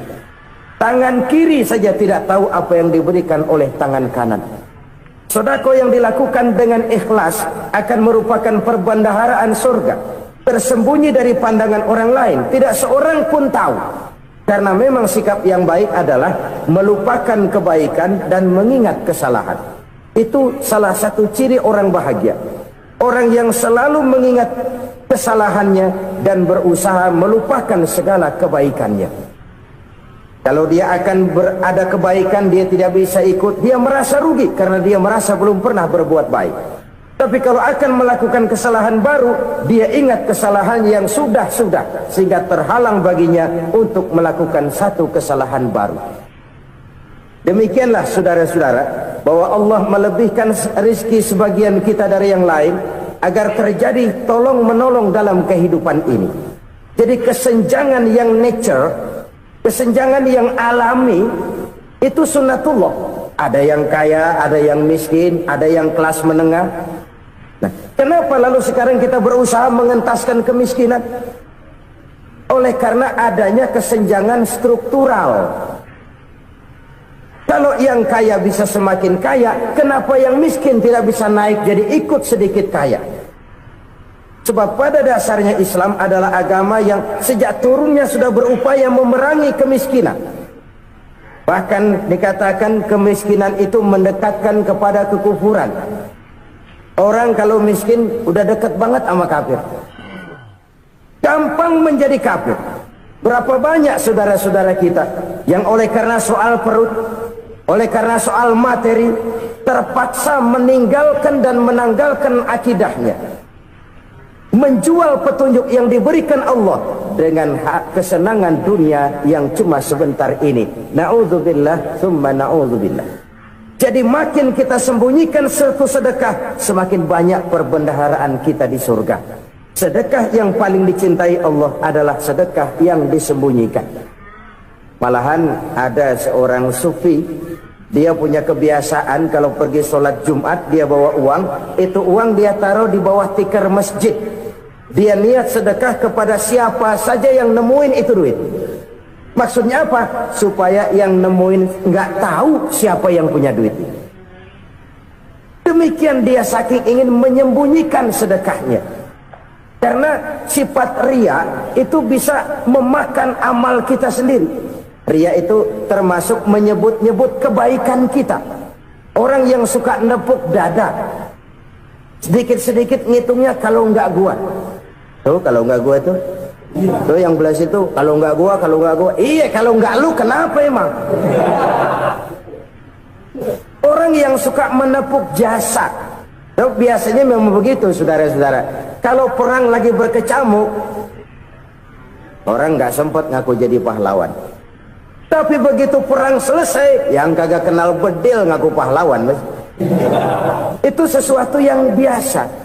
Oleh karenanya, orang-orang yang ikhlas dalam bersedekah, disembunyikannya sedekah itu, Allah cinta betul. Malahan ada hadis memberikan jaminan, inna sedaqatal mar'il muslimi tazidu fil umri wa tadfa'u mitatas su'i. Sesungguhnya sedekahnya seorang mukmin tazidu fil umri, bisa menambah umur panjang, wa tadfa'u mitatas su'i, dan menyelamatkan manusia dari mati secara su'ul khatimah. Jadi siapa yang kepengen panjang umur, banyaklah sedekah. Yang bosan hidup, pelit terus.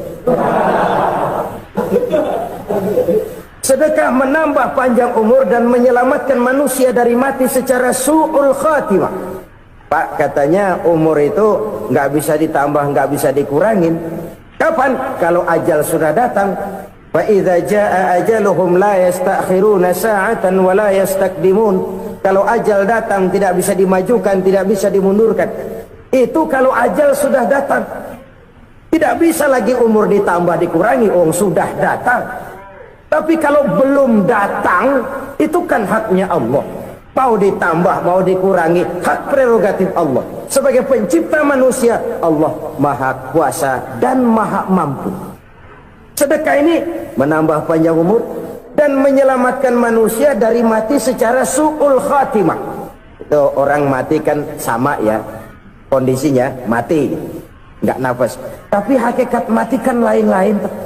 Ada yang mati itu husnul khatimah, baik akhirnya.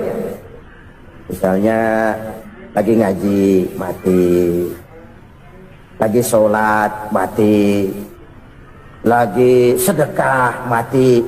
Ini yang dinamakan dengan husnul khatimah, baik di akhirnya. Sebaliknya ada yang su'ul khatimah, jelek di akhirnya. Ini yang jadi catatan akhir. Lagi nyekek botol, mampus. Lagi banting kartu, modar. Su'ul khatimah, jelek pada akhirnya. Sedekah menyelamatkan manusia dari mati secara su'ul khatimah. Dan kita semua kepengen mendapat husnul khatimah, jauh dari su'ul khatimah.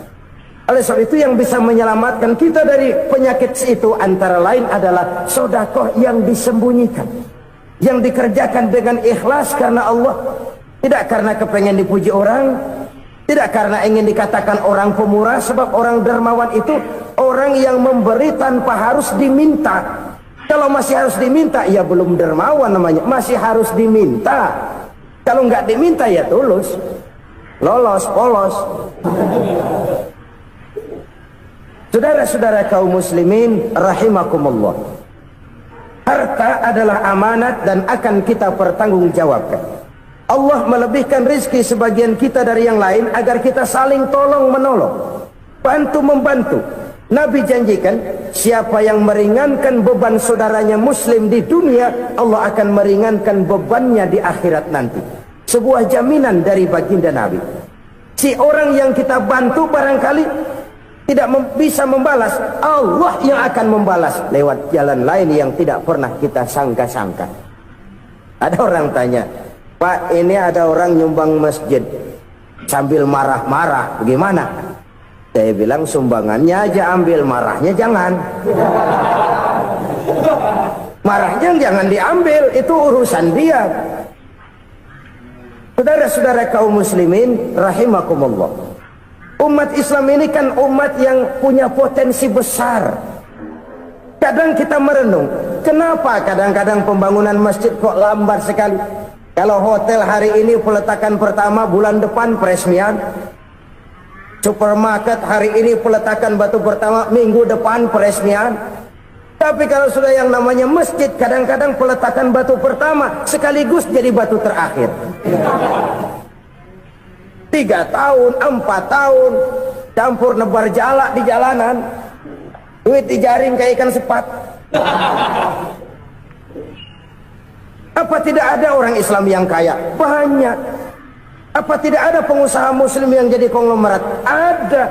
Lalu yang belum banyak itu yang komit terhadap nilai-nilai agamanya. Akhirnya kita jatuh jadi umat yang lemah.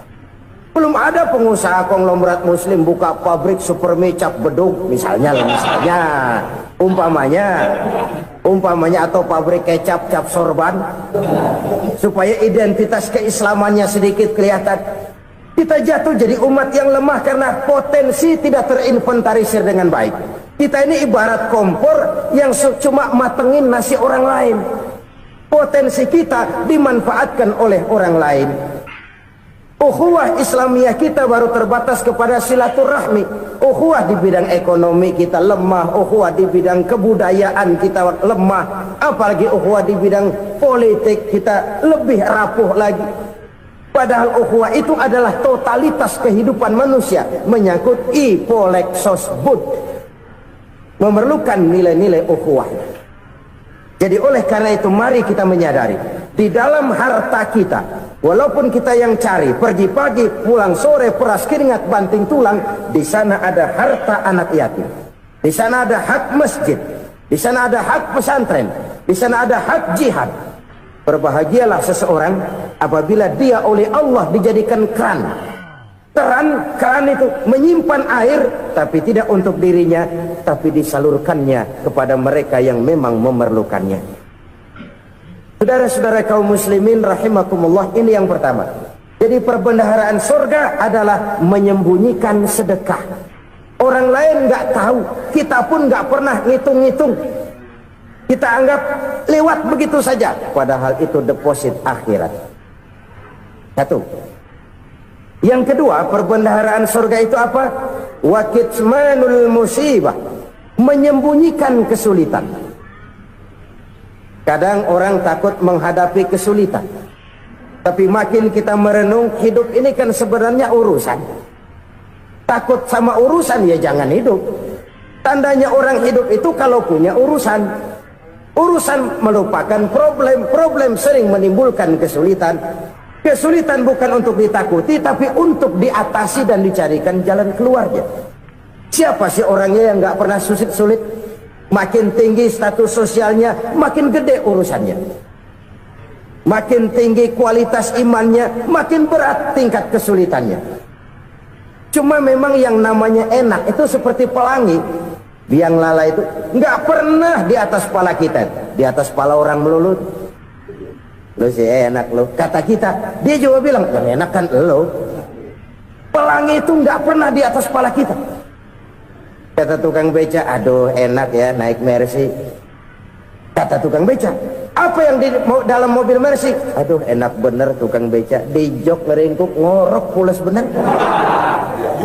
Saya kamar pakai AC sejuk, tempat tidur sutra empuk, alga spring bed, kulak kulik nggak bisa pulas kalau belum minum Valium, belum tidur. Enak bener tukang beca, di jok ngorok nggak tahu wetan kulon. Si tukang beca bilang yang di Mercy enak, yang di Mercy bilang tukang beca enak. Inilah enak, nggak pernah di atas kepala kita, di atas kepala orang lain melulu enak itu. Nah, saudara-saudara, yang merupakan perbendaharaan surga itu orang yang bisa menyembunyikan kesulitan, baik pribadi ataupun rumah tangga. Nih terutama rumah tangga yang jadi soalnya. Kadang-kadang kita ini kalau senang, sebaliknya kalau senang kita diam, kalem aja, cuek. Banyak banget duit kita bawaan, diam aja udah. Malah ketemu orang takut. Tapi begitu susah, sekampung tahu. Padahal Nabi mengajarkan perbendaharaan surga itu menyembunyikan musibah, menyembunyikan kesulitan. Kalau enak, cerita sama orang-orang. Kalau nggak enak, rasain sendiri, tekan sendiri, atasin sendiri. Kita kan sebaliknya. Tenang kita diam, asal lagi susah, paling tidak kita nyari teman buat cerita kesusahan. Siapa orangnya yang nggak pernah susah? Cuma soalnya bagaimana kita mengatasi kesusahan itu sendiri. Begitu juga misalnya kalau orang sudah berumah tangga, itu orang tuanya harus menjadi tempat dia cerita yang enak-enak saja. Yang nggak enak rasain berdua, selesaikan berdua, atasin berdua. Jangan dibalik. Asal senang diam, giliran susah saja. Maknya laporan. Terbalik, bisa menjaga security informasi. Maka nama bayam keluar diam, malah seluitan. Enak amat lu makan daging ayam. Security informasi. Saudara-saudara kaum muslimin rahimakumullah, ujian yang terberat itu yang pernah diberikan kepada para nabi, para rasul, para aulia, para ulama. Makin tinggi keimanan, makin berat bentuk kesulitan. Ayo saya kemukakan satu contoh saja. Ada seorang nabi yang kaya, nabi kaya, namanya Nabi Ayub. Iblis kalau orang begini kan keki, ibadahnya rajin, kaya. Nih yang kayak begini susah digodain. Kalau ibadahnya rajin, miskin, enggali bisa disogok. Sini imannya mantap, ibadahnya rajin, kaya, nabi lagi. Oh, tapi namanya iblis, nggak kurang akal. Laporan, Tuhan, kenapa Les? Ya ini bahasa saya, bahasa Qur'annya sih nggak gitu. Itu hambamu yang namanya Ayub, dia rajin ibadah cuma karena dikasih kaya aja. Coba kasih miskin dia, berhenti dia sembahyang. Ah, kamu bisa aja. Saya tahu Ayub itu hambaku yang ikhlas. Saya buktiin Tuhan, silahkan. Dibuktiin lah, iblis turun ke alam ini. Yang mula-mula dia lakukan, dia rusak sawah ladang Nabi Ayub. Dia binasakan binatang ternak Nabi Ayub. Sehingga dalam waktu singkat, jatuhlah Nabi Ayub dari orang paling kaya jadi orang paling miskin. Beliau masih ibadah di mihrab dalam masjid. Datang iblis. Saudara Ayub, ya, lagi ngapain? Ibadah. Nyembah Allah, nyembah Allah. Oh, percuma. Kenapa? Tuhan yang ente sembah nih, dia udah bikin miskin ente. Sawah ladang ente hancur lebur, binatang ternak binasa. Sekarang ente jadi orang paling miskin. Ngapain nyembah Tuhan kayak begitu? Tekor. Udah berhenti dah ibadah, berhenti ibadah. Ini iblis sama Tuhan lapornya lain, yang dikerjakan kepada Nabi Ayub juga lain. Benar begitu iblis, kata Nabi Ayub. Iya, sawah ladang saya habis buras, binatang ternak saya binasa, binasa. Saya miskin, bangpak. Apa jawab Nabi Ayub? Bukan innalillahi, ini hebat. Alhamdulillahillazi a'tani wa akhza minni. Segala puji bagi Allah yang telah memberikan harta kepada saya dan sekarang mengambilnya lagi. Alhamdulillah. Allah yang ngasih, Allah yang ambil. Itu mah urusan Allah. Iblis cuman ibadah jalan terus, sujud lagi Nabi Ayub. Iblis seleher gondok banget. Dasar Nabi nggak mempan dia apa-apain. Miskin malah alhamdulillah. Allah yang ngasih, Allah yang ngambil. Jadi kalau kita tidak komit, kita tidak terikat kepada kaya, miskin, senang, susah, apa yang bisa bikin kita susah? Jadikan kekayaan, kemiskinan, jadikan senang, susah sebagai anak buah yang bisa kita atur. Jangan kekayaan ngatur kita, jangan kemiskinan ngatur kita. Kita yang harus mengatur mereka. Senang, susah, kaya, miskin, bahagia, sengsara, jadikan itu anak buah yang bisa kita atur. Kalau sekarang kita kaya, lain saat boleh jadi kita miskin, semiskin-miskinnya. Allah yang ngasih, Allah yang ngambil. Tenaga mana yang bisa menghalangi? Ibadah jalan terus. Iblis makin gondok. Dasar Nabi loh. Akhirnya apa? Nabi Ayub dikerjain, diberikan penyakit. Demikian fatal penyakitnya. Bayangin, udah miskin sakit. Masya Allah. Miskin sakit. Sakitnya nggak lama, kira-kira 16 tahun. Istrinya 3, 2 mental minta ceraiin. Ngerawatin laki bengek begini. Senang belum tentu, susah udah pasti nih. Cerai aja, cerai dah. Cerai. Tinggal satu Siti Rahmah yang setia menemani beliau. Sesetia-setianya hati perempuan. Satu saat Siti Rahmah bilang, "Bang, iya, abang kan Nabi bang. Lalu, namanya Nabi kan doanya jarang meleset bang. Maksud kamu minta kenapa sih sama Tuhan biar abang sembuh baik dah bang?" Siti Rahmah, iya. Saya sakit berapa tahun sih dah? 16 tahun bang. Sebelum ini saya sehat berapa tahun? Ya kira-kira 60 tahun bang. Nah coba ente banding-bandingin Rahmah. Saya dikasih sehat 60 tahun, dikasih sakit 16 tahun. Sudah nggak sabar mau doa kepada Allah minta sembuh. Saya malu kepada Allah. Diuji dengan yang luar biasa seperti ini, tidak mengganggu stabilitas kehambaannya. Dia tetap menghamba kepada Allah Subhanahu wa ta'ala. Saudara-saudara kaum muslimin rahimakumullah. Kunci menghadapi kesulitan itu apa? Allah jelaskan dalam satu ayat, wa basyiris sabirin alladzina iza asabathum musibah qalu inna lillahi wa inna ilaihi raji'un. Gembirakan orang-orang yang sabar. Siapa mereka itu? yang apabila mendapat musibah mereka kembali kepada keyakinan dasar segalanya dari Allah dan segalanya akan kembali kepada Allah. Ini konsepsi dasar dari sikap muslim dalam menghadapi berbagai kesulitan. Segalanya dari Allah, segalanya akan kembali kepada Allah. Kalau ini sudah kondisi dasarnya, maka kita akan lapang menghadapi kenyataan bagaimanapun pahitnya. Apakah itu namanya miskin, apakah itu namanya sakit, bahkan maut sekalipun. Maut sekalipun. Segalanya dari Allah, segalanya akan kembali kepada Allah. Ini sikap hidup, bukan sekedar ucapan. Kita kadang-kadang menjadikannya sebagai ucapan. Mulutnya sehingga berhenti, innalillahi wa inna ilaihi rajiun, tapi nangisnya terus gerung-gerungan.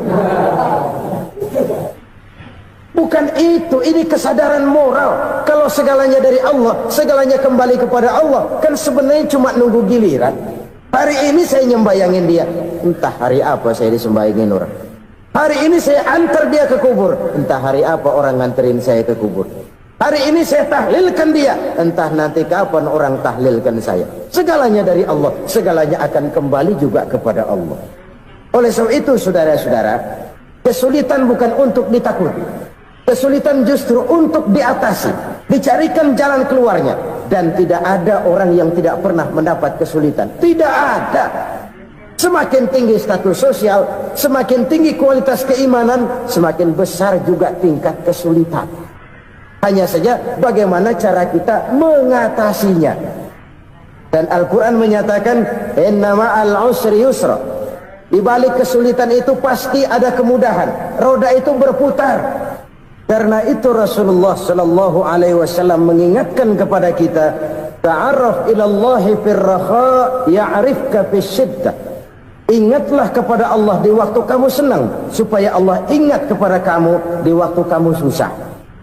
Kalau waktu senang kita ingat kepada Allah, kita susah, Allah tidak akan meninggalkan kita. Tapi kalau waktu senang kita jauh dari Allah, sujud tidak sempat, dengan masjid jauh, ketika senang kita lupakan Allah. Nanti begitu kita susah, Allah lupakan kita. Dan itu menyakitkan. Oleh karena itu orang-orang tua kita dulu bilang, kalau lagi sehat ingat-ingat lu bakal sakit nanti. Kalau lagi kaya ingat-ingat satu saat kita bakal jatuh miskin. Bahkan kalau lagi muda ingat-ingat kita bakal tua. Dan yang terpenting, kalau lagi hidup ingat-ingat kita bakal mati. Saudara-saudara kaum muslimin rahimakumullah. Jadi yang kedua yang merupakan perbendaharaan surga, menyembunyikan musibah. Saudara-saudara kaum muslimin rahimakumullah. Hal ketiga yang merupakan perbendaharaan surga adalah wasilatur rahmi. Orang yang suka bersilaturahmi. Sebagaimana yang kita maklum bahwa manusia adalah makhluk yang disebut zon politika. Makhluk sosial yang tidak mungkin hidup sendiri-sendiri. Betapa dan siapapun kita memerlukan orang lain. Bodoh betul manusia kalau tinggal di tengah masyarakat tapi tidak mau bermasyarakat. Merasa hebat sendiri, pinter sendiri, gagah sendiri, kaya sendiri. Mungkin kalau mati juga ngubur sendiri. Jangankan kita di sini, di sorga saja Nabi Adam waktu sendirian bengong melulu, mondar mandir. Allah tegur dalam sepi dam. Ya ini kalau bahasa saya. Iya Tuhan, sepi ini nggak ada colek-colekan pisan ini. Diciptakan Siti Hawa baru anteng Nabi Adam. Itu di surga. Cobalah. Umpamanya saudara tinggal di Jakarta nih. Kayak bener. Apaan aja di Jakarta punya saudara dah. Jembatan Semanggi ambil. Monas buntel bawa pulang. Hotel-hotel ambil semua.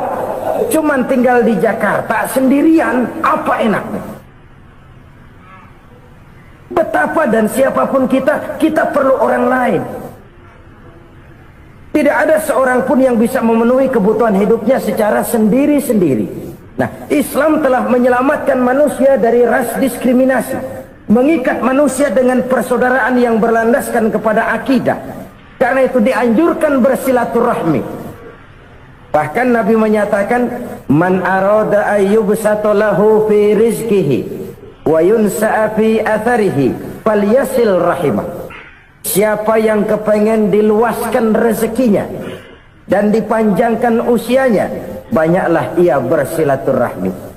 Siapa yang kepengen dimudahkan rezekinya, hendaknya ia banyak bersilaturahmi.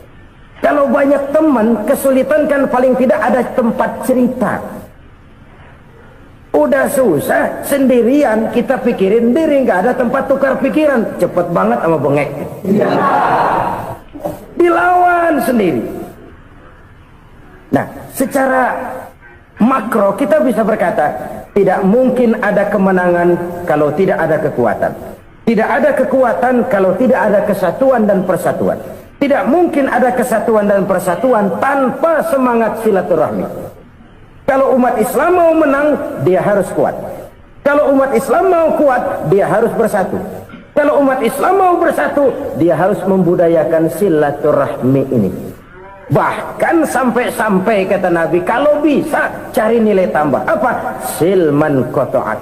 Bersilaturahmilah kau kepada orang yang marah denganmu. Masya Allah, indahnya ajaran agama kita. Orang yang marah pun kepada kita, kata Nabi, kalau bisa bersilaturahmilah kepadanya, kepada orang yang marah itu. Di situ nilai tambah. Cuman jujur nih hadis, ngucapinnya gampang, ngamalinnya yang berat banget. Orang marah sama kita, kita disuruh silaturahmi. Ada apa malu? Lu marah, ada gua marahan lagi. Tunggu pikirin. Saudara-saudara kaum muslimin rahimakumullah. Tapi ini yang diajarkan, bahkan ini yang dicontohkan oleh baginda Rasul. Bagaimana begitu mudah? Misalnya satu saat Abu Jahal ini ngatur strategi bagaimana bikin Muhammad celaka. Dia gali lubang di depan tempat tidurnya. Dia tutupin daun korma. Terus dia panggil seseorang, ke sini. Kasih tahu Muhammad, pamannya sakit keras, minta ditengokin. Berangkat orang ini ke sana. Muhammad, labbaik. Pamanmu sakit keras, dia minta ditengokin. Baik, saya akan datang menjenguk beliau. Berangkatlah Nabi ke rumah Abu Jahal tanpa prasangka apapun. Abu Jahal udah pasang stil, selimut 3 rangkap setengah dipakai, persis kayak orang meriang.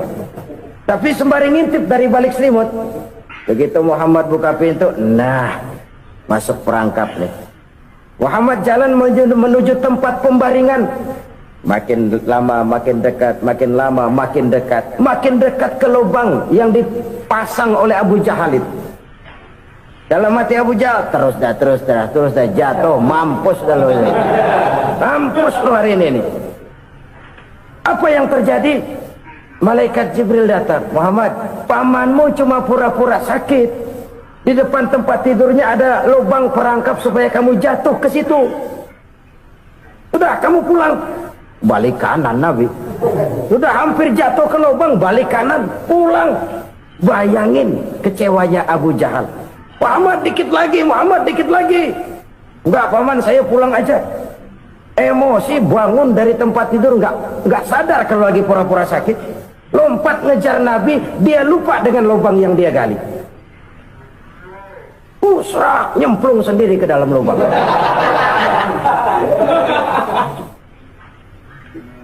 Nabi terus berlalu. Ini terjadi keanehan. Jatuh ke lubang yang dia gali itu sebenarnya nggak terlalu dalam ya, antara 3-4 meteran lah. Tolong saya jatuh ke lubang ini. Datanglah pelayan-pelayannya itu. Angkat saya dari sini. Oh, yang ngulurin tambang. Satu gulung, belum juga nyampe itu tambang. Kurang, beli lagi ke warung. Sambung, ulur lagi, nggak juga bisa sampai. Wah, ini kerjaan Muhammad ini. Tolong, siapa salah seorang kamu ke rumah Muhammad, kasih tahu encangnya kecebur. Minta ditolongin. Sampaikan kepada Rasul. Kenapa? Pamanmu jatuh ke lubang, Muhammad minta tolong diangkatin. Tambang udah nyambung-nyambung nggak nyampe juga. Ya, nanti saya datang, saya tolong. Coba. Nyata-nyata orang berniat jahat mau mencelakakan dia. Datang dia menolong. Ini yang disebut air tuba dibalas air susu ya ini. Bukan sebaliknya. Air tuba dibalas air susu. Paman, kecebur ya? Iya Muhammad, tolong ini. Pegang tangan saya. Nabi ulurkan tangannya, nyampe. Dipegang oleh Abu Jahal, diangkat ke atas. Sampai atas, apa kata Abu Jahal? Sihirmu memang hebat Muhammad. Udah ditolongin dikata sihir. Yang enak kita kemplang kan itu orang begitu. Urusan apa? Tapi inilah akhlak. Kalau bisa kamu bersilaturahmilah dengan orang yang marah kepadamu sekalipun. Orang marah kita tetap baik. Kalau kita berbuat baik sama orang yang memang baik, rasanya sih biasa-biasa aja. Orang baik kita baik lagi, ya draw aja, belum ada nilai tambah di situ. Baru ada nilai tambah kalau kita bisa berbuat baik kepada orang yang nyakitin kita.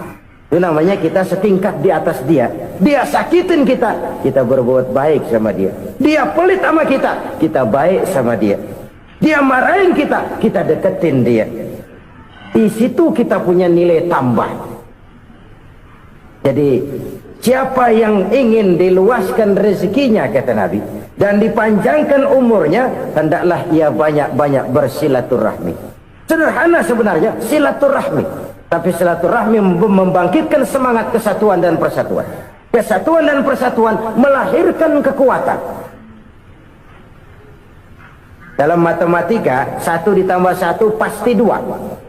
Tapi di tengah masyarakat, 1 orang takut ditambah 1 orang takut, hasilnya jadi 2 orang setengah berani. Kenapa setengah berani? Karena udah berdua. Tadi pan takut sendirian. Kalau dia kumpul turu-turu takutlah jadi berani. Kita yang lemah, kita yang tidak berdaya, kita yang miskin, kalau mau kompak bersatu, apa yang nggak bisa kita kerjain? Apalagi tinggal di kota besar, pilihan cuma 2. Bertahan atau minggir. Bertahan atau minggir. Untuk bisa bertahan harus mampu bersaing. Untuk mampu bersaing harus punya keahlian. Keahlian harus ditunjang dengan pendidikan, ditambah oleh kekompakan sebagai umat. Udah miskin mencar mulu, orang injek kita. Orang nggak pandang urusan apa malu. Oleh karena itu silaturahmi pada hakikatnya merupakan roh dari ukhuwah yang diajarkan oleh agama kita. Bagaimana Islam menyelamatkan masyarakat manusia dari ras diskriminasi, mengikat manusia, dan tidak ada persaudaraan yang lebih indah selain persaudaraan yang diikat dengan nilai-nilai akidah. Sepanjang orang di jalan Allah, itulah saudara kita. Keluar dia dari jalan Allah, selesailah persaudaraan sampai di situ.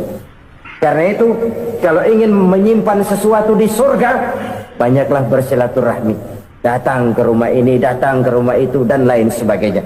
Itu simpanan kita di akhirat nanti. Ini yang ketiga. Saudara-saudara, yang keempat, perbendaharaan surga itu apa? Wa qawlu la hawla wa la quwwata illa billah. Ucapan la hawla wa la quwwata illa billah. Ibadah kan ada yang berat, modalnya besar. Bangun masjid berat, modalnya besar. Bangun rumah sakit berat, modalnya besar. Ada ibadah yang berat tapi modalnya ringan. Misalnya puasa. Puasa itu berat, mengendalikan nafsu. Kalau sekedar nggak makan nggak minum sih enteng. Mengendalikan nafsu itu jihad terbesar, tapi kan modalnya ringan, cuma niat saja. Ini ibadah berat, modalnya ringan. Ada ibadah yang ringan, modalnya juga enteng, seperti termasuk ucapan la haula wa la quwwata illa billah.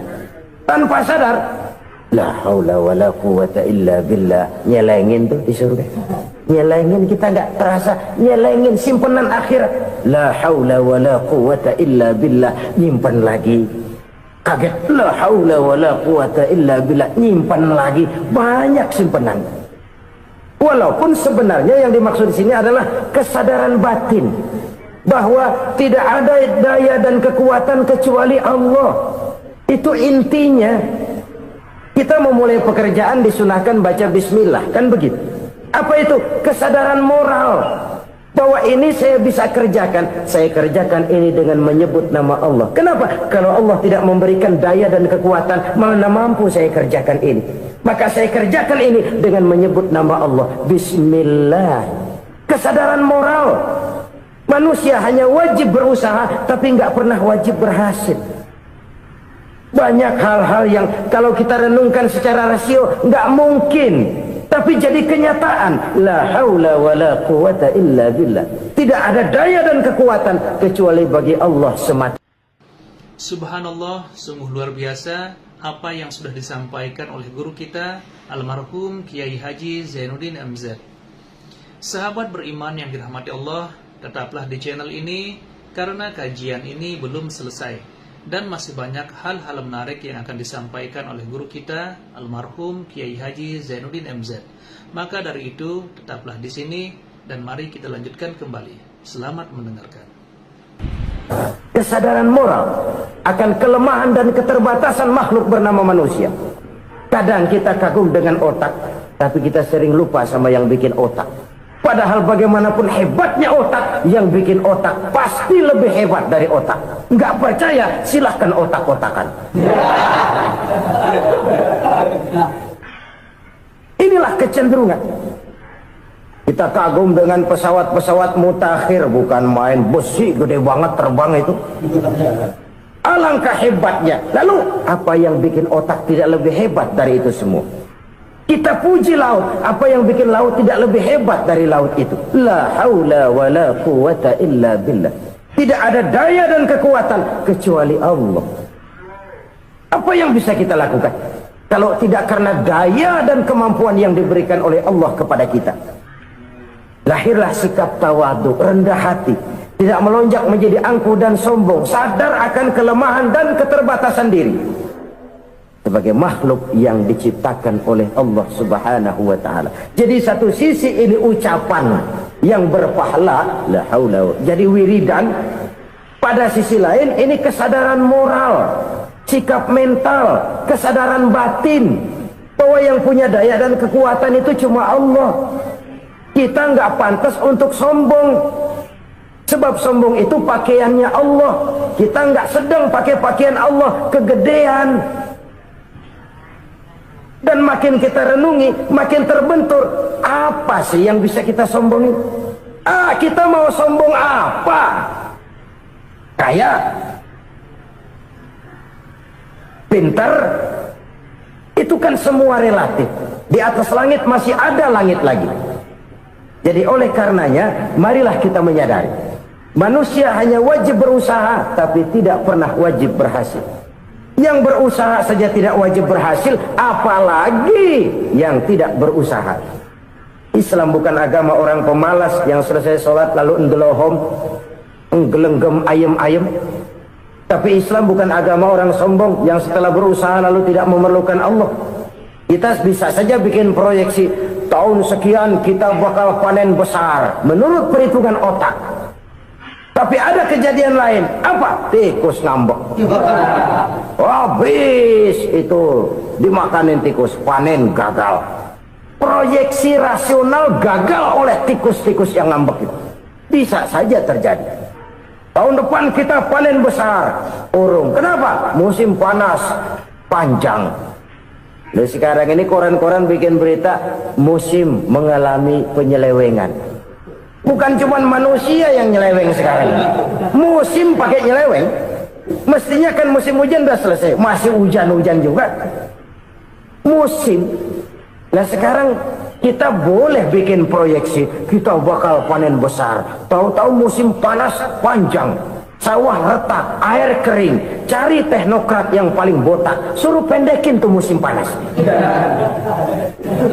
La haula wala quwata illa billah. Inilah kesadaran moral.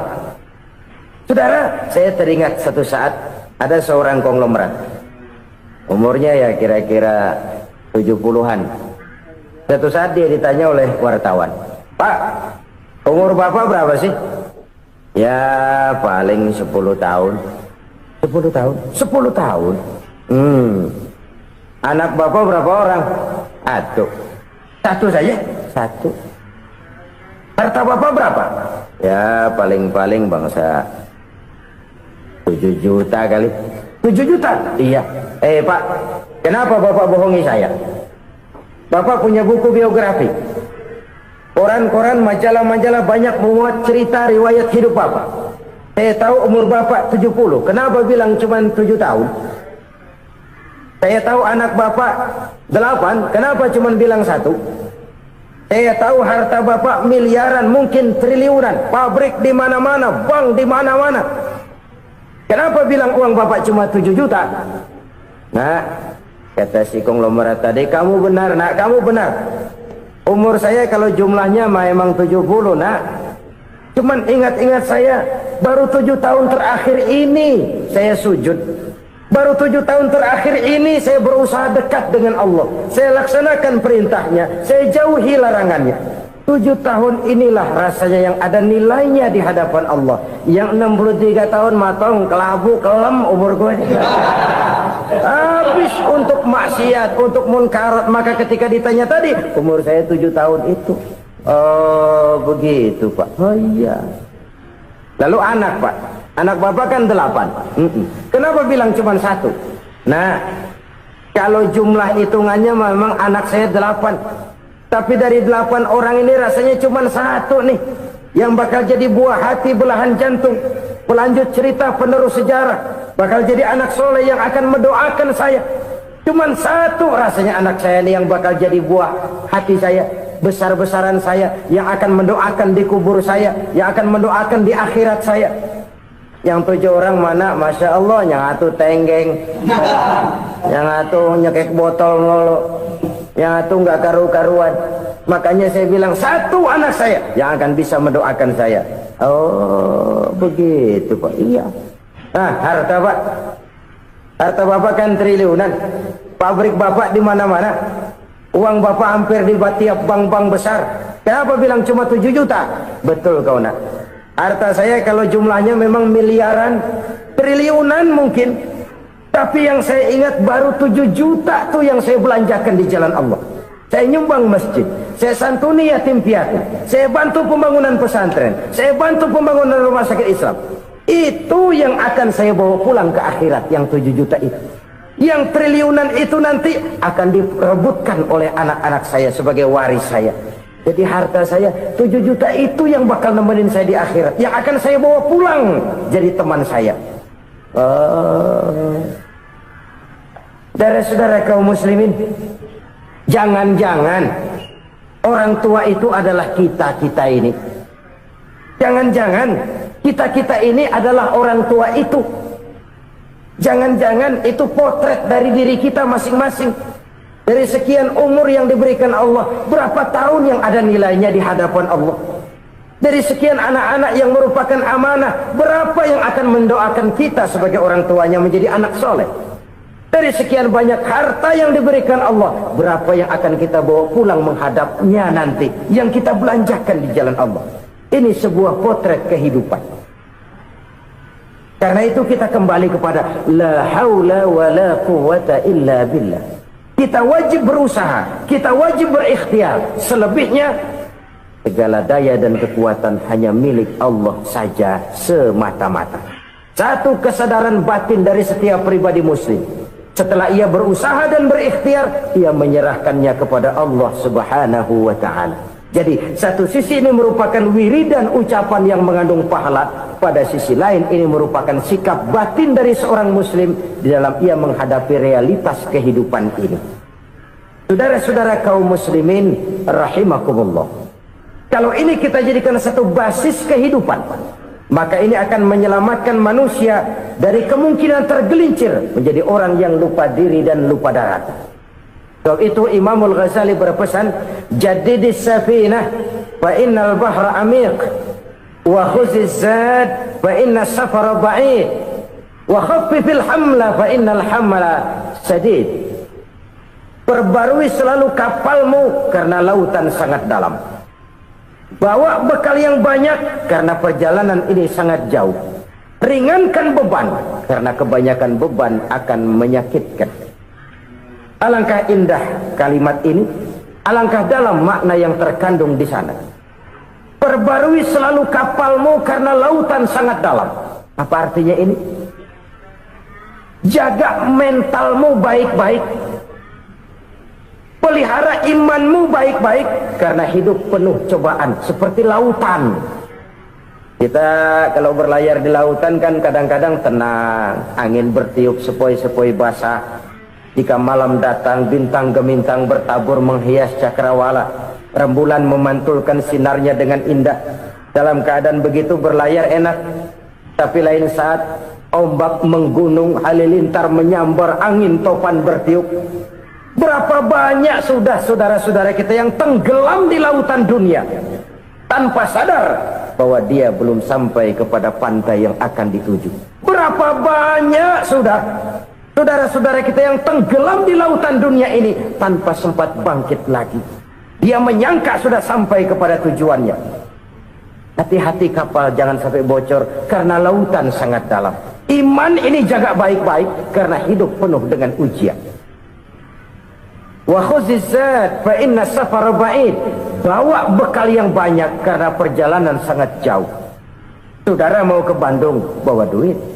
Saudara mau ke Surabaya, banyakan lagi duitnya.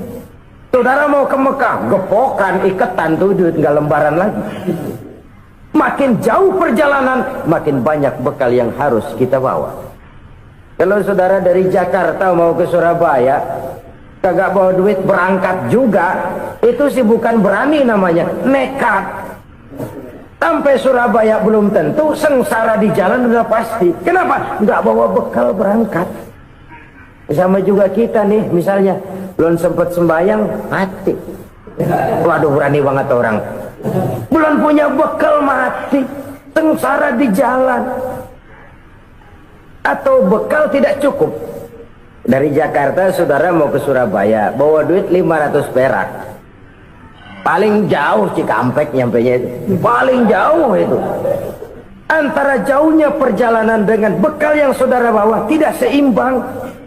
Hidup ini perjalanan panjang. A walking tour. Dimulai dari alam arwah. Sebelum jasad diciptakan, roh diciptakan lebih dulu. Dari situ pindah ke alam rahim. Dari alam rahim pindah ke alam dunia. Dari alam dunia pindah ke alam barzah. Baru menuju akhirat. Satu perjalanan panjang. Kalau bekal tidak bawa, sengsara di jalan. Bawa bekal yang banyak karena perjalanan ini sangat jauh. Wa khaffifil hamla, ringankan beban karena beban itu cuma akan menyulitkan. Kalau bekal itu sih keperluan, tapi beban nggak kita perluin, cuma ngeberat-beratin. Apa ini beban? Dosa, kecurangan, kebatilan, kesoliman, ketidakadilan, kesewenang-wenangan. Itu akan jadi beban kita di akhirat. Alangkah celakanya, perjalanan panjang, bekal tidak bawa, beban kelewat banyak, alamat sengsara di jalan. Pahala tidak ada, dosa berlipat ganda. Na'udzubillah, summa na'udzubillah. Kalau kita rangkum nasihat Al-Ghazali dengan kisah si konglomerat tadi, kita akan mengambil kesimpulan. Pertama, bekal terbaik dalam menghadapi gejolak kehidupan ini tidak lain adalah iman. Yang kedua, pahala dan dosa. Dua hal kontroversial. Pahala adalah bekal, dosa adalah beban. Tapi kita sekarang kan tidak begitu terangsang kepada yang abstrak. Orang berlomba mencari yang konkret-konkret saja, yang real. Kalau memang dosa, benjol dong, kira-kira begitu. Kira-kira begitu. Persis orang Yahudi dulu. Orang Yahudi itu kan pernah minta kepada Nabi Musa, Ya Musa, lan nu'mina laka hatta narallaha jahrah. Musa, kami nggak bakal mau beriman kepada Allah kalau belum kami lihat Allah ada nongkrong di depan kami. Kalau memang Tuhan ada, taruh dong di depan kami. Mau yang konkret-konkret saja. Kalau memang dosa, benjol dong. Kalau memang pahala, berasa dong. Orang terangsang kepada yang real, yang konkret-konkret saja. Karena itu, untuk mengejar dosa, orang mau bayar. Tapi untuk mengejar pahala, walaupun tidak bayar, orang segan. Ini yang dikatakan oleh Nabi, kamu mengharapkan ke surga tapi kamu berat melaksanakan sesuatu yang bisa membawa kamu ke surga. Kamu ingin jauh dari neraka, tapi tiap saat kamu lakukan perbuatan-perbuatan yang justru menjerumuskan kamu ke neraka. Idda'aitum an-najata minan nar wa ramaitum fiha anfusakum. Kamu ingin selamat dari neraka, tapi kamu lemparkan diri kamu ke neraka. Kamu ingin masuk surga, tapi berat sekali kamu melakukan perbuatan-perbuatan yang bisa menyampaikan kamu di surga. Saudara-saudara kaum muslimin rahimakumullah. Jadi hal keempat yang merupakan perbendaharaan surga adalah la haula wa la quwwata illa billah. Satu sisi ini merupakan ucapan yang memperberat timbangan akhirat. Pada sisi lain ini merupakan sikap hidup seorang muslim. Kesadaran batin yang sangat dalam bahwa tidak ada daya dan kekuatan kecuali Allah. Dan itu kita simbolkan pada saat memulai pekerjaan dengan Bismillah, dengan menyebut nama Allah. Satu kesadaran moral, saya hanya bisa melakukan ini karena diberikan daya dan kekuatan oleh Allah. Lahirlah sikap tawadu, rendah hati, tidak melonjak menjadi angkuh dan sombong. Saudara-saudara, sampai sini dulu jumpa kita kali ini. Semoga 4 perbendaharaan surga ini dapat kita lakukan, yang kelak akan merupakan bekal kita di kemudian hari nanti. Amin ya rabbal alamin. Terima kasih atas segala perhatian, mohon maaf atas segala kekurangan. Usikum wa iyaya bitaqwallah. Wassalamu alaikum warahmatullahi wabarakatuh. Waalaikumsalam warahmatullahi wabarakatuh. Alhamdulillahirrabbilalamin. Itulah tadi tausiah yang sangat luar biasa yang disampaikan oleh guru kita almarhum Kiai Haji Zainuddin MZ. Tentunya banyak sekali hikmah dan manfaat yang bisa kita petik. Sahabat beriman yang dirahmati Allah, mari kita doakan guru kita, semoga beliau diampuni segala dosa-dosanya dan dilapangkan kuburnya. Amin ya rabbal alamin. Dan buat sahabatku semua yang sudah setia menonton video ini sampai selesai, saya ucapkan terima kasih banyak. Semoga Allah Subhanahu wa Ta'ala senantiasa selalu melimpahkan rahmat dan karunia-Nya kepada sahabatku semua. Selalu diberikan kesehatan, diberikan kemudahan, dan dilancarkan rezekinya. Amin ya rabbal alamin. Baiklah, untuk hari ini cukup sampai di sini dulu. Sampai bertemu lagi di kajian berikutnya. Wabillahi taufiq wal hidayah, waridha wal inayah. Assalamualaikum warahmatullahi wabarakatuh. Setelah kita mendengarkan bersama kajian penuh ilmu, penuh hikmah dan manfaat yang sudah disampaikan oleh guru kita Al-Maghfurullah Kiai Haji Zainuddin MZ, sekarang mari kita lanjutkan aktivitas kita masing-masing.